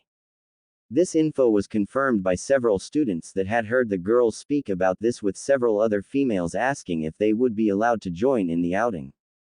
From what you had said previously from your observations of Uzumaki, he has never gone out to enjoy the town, and despite being invited to many different events, he had always said that he had an important task that he must do. We believe that if you are to run into him during this outing, you may be able to get close to the three and possibly learn more about him. Rias went wide-eyed at this. Throughout the time they had observed him, Naruto had never gone out to enjoy the city. Rias had thought about running into him while he was out, to meet with him and learn as much as she could. But not once had he ever been found out and about. Now here she learns that he is actually going to be out, and this information has been corroborated from several sources. Do you know what their plan is? Sona shook her head. Unfortunately, it was not stated where they would be going, only that they will be out for most of the day. Rias went back to biting her nail as she thought about what she could do about this. As Sona watched Rias think about her next move, she noticed the chessboard and saw what Rias was planning for the game. She had set up her pawn to bait in the enemy knight or the bishop in 2 moves. However, if either of them were to make a move to close in on it, the rook or king would be there to jump in. However, there was one more move the enemy could do that might cause issues. The enemy rook on the far side of the board could also make a move, but it would find itself set up as well, but in a different manner. Meanwhile, Naruto was laying on the couch trying not to eye the large seal that he had been working on for so long. He had promised Ino and Hinata that he would take a break from it, and now he was trying his best to take a break. He lifted his head when he heard the bathroom door open. He saw both Ino and Hinata come out clad in towels wrapped around their body and head. Ino and Hinata looked to see Naruto laying on the couch as they made their way to him. Hinata sat by his head before lifting it and placed it on her lap. She smiled down at him before she ran her hand through his hair. What are you thinking about? Naruto smiled up at Hinata as he answered her question. Just trying to calm my mind so I don't think about the seal. Ino leaned on the backrest of the couch and looked down at him. It shouldn't be that hard, Naruto. Why don't you think of something more entertaining, like the news that spread throughout the school today? Naruto sighed as he remembered what he heard during the school day. Honestly, I wouldn't have believed it if it wasn't for the fact that when he kept spouting out that he got a girlfriend, I felt that he wasn't lying. Who would have thought that someone like Issei would get a girlfriend? Hinata stopped running her hand through his hair before she flicked him on the nose. Naruto, anyone can find someone to be with. Despite his eccentric behavior, he also deserves to be with someone. Ino nodded before she made a face. He is the more tolerable of the 3 perverts. The other 2 would need someone very desperate to be with. Hinata looked at Ino with a reprimanding look. Ino. Ino brought her hands up in surrender. Okay, they can find someone too. Unknown to her, the sudden movement of her surrender caused the towel around her to loosen before it fell off, leaving her bare to the other 2. Naruto's face turned red as he turned his head to look the other way. Ino felt the loss of her towel before looking down to see that she was now exhibiting herself to them. She smiled as she saw Naruto's reaction before she picked up her towel and wrapped it around herself. She then moved around the couch until she was in front of it and stood over Naruto. She then bent down and turned his head to look at her before she brought him into a passionate kiss. She caressed his whiskers, causing him to purr into the kiss, which made her smile. She pulled away and smiled at him. You need to stop getting so embarrassed when stuff like that happens. We live together, so it only makes sense that it would happen at times. Even Hinata doesn't blush like that, as often. Naruto, in all his maturity, stuck his tongue out at her. I can't help but feel embarrassed. It's just how I react. Ino gained a coy smile as she said, "Oh, and you laying your head on Hinata's bare thighs isn't something to be embarrassed about." Naruto felt his blush darken as he grabbed a pillow and covered his face with it, which caused the girls to giggle. Sunday morning, Kaneko was in an alley just outside of Issei's house, keeping an eye out to make sure that she would be able to keep an eye out. She had arrived only 30 minutes ago and looked at her phone to see that it was 8:30 in the morning. She kept eyeing the window that led into Issei's room, and for some reason, she had a sinking feeling. Especially since the shades were open, and despite it being the weekend and someone like Issei would sleep in, the sun should have caused some sort of movement. She was brought out of her thoughts when she heard the front door open and out walked the parents. She took a step back into the shadows of the alley and used her hearing to hear what they were saying. Issei's mother and father had a smile on their faces as they came out and discussed the progress their son had made. Miki was beaming as she gushed over it. "Can you believe our useless son had finally found a girl that actually wants to be with him?" Guro nodded as he cried happy anime tears. "Our boy might finally gain some worth in this world." After he wiped his tears away, he looked to his wife. "So did he tell you where he is taking Yuma today?" Miki shook her head. "No, he didn't say anything, but he was so excited when he left that he almost forgot his cell phone." Guro shook his head. "Hopefully she will become a very good influence on him." "True." Kaneko went wide-eyed as she heard this. Oh no. In town, Rias was walking around town looking for her targets, but she had no idea where to start.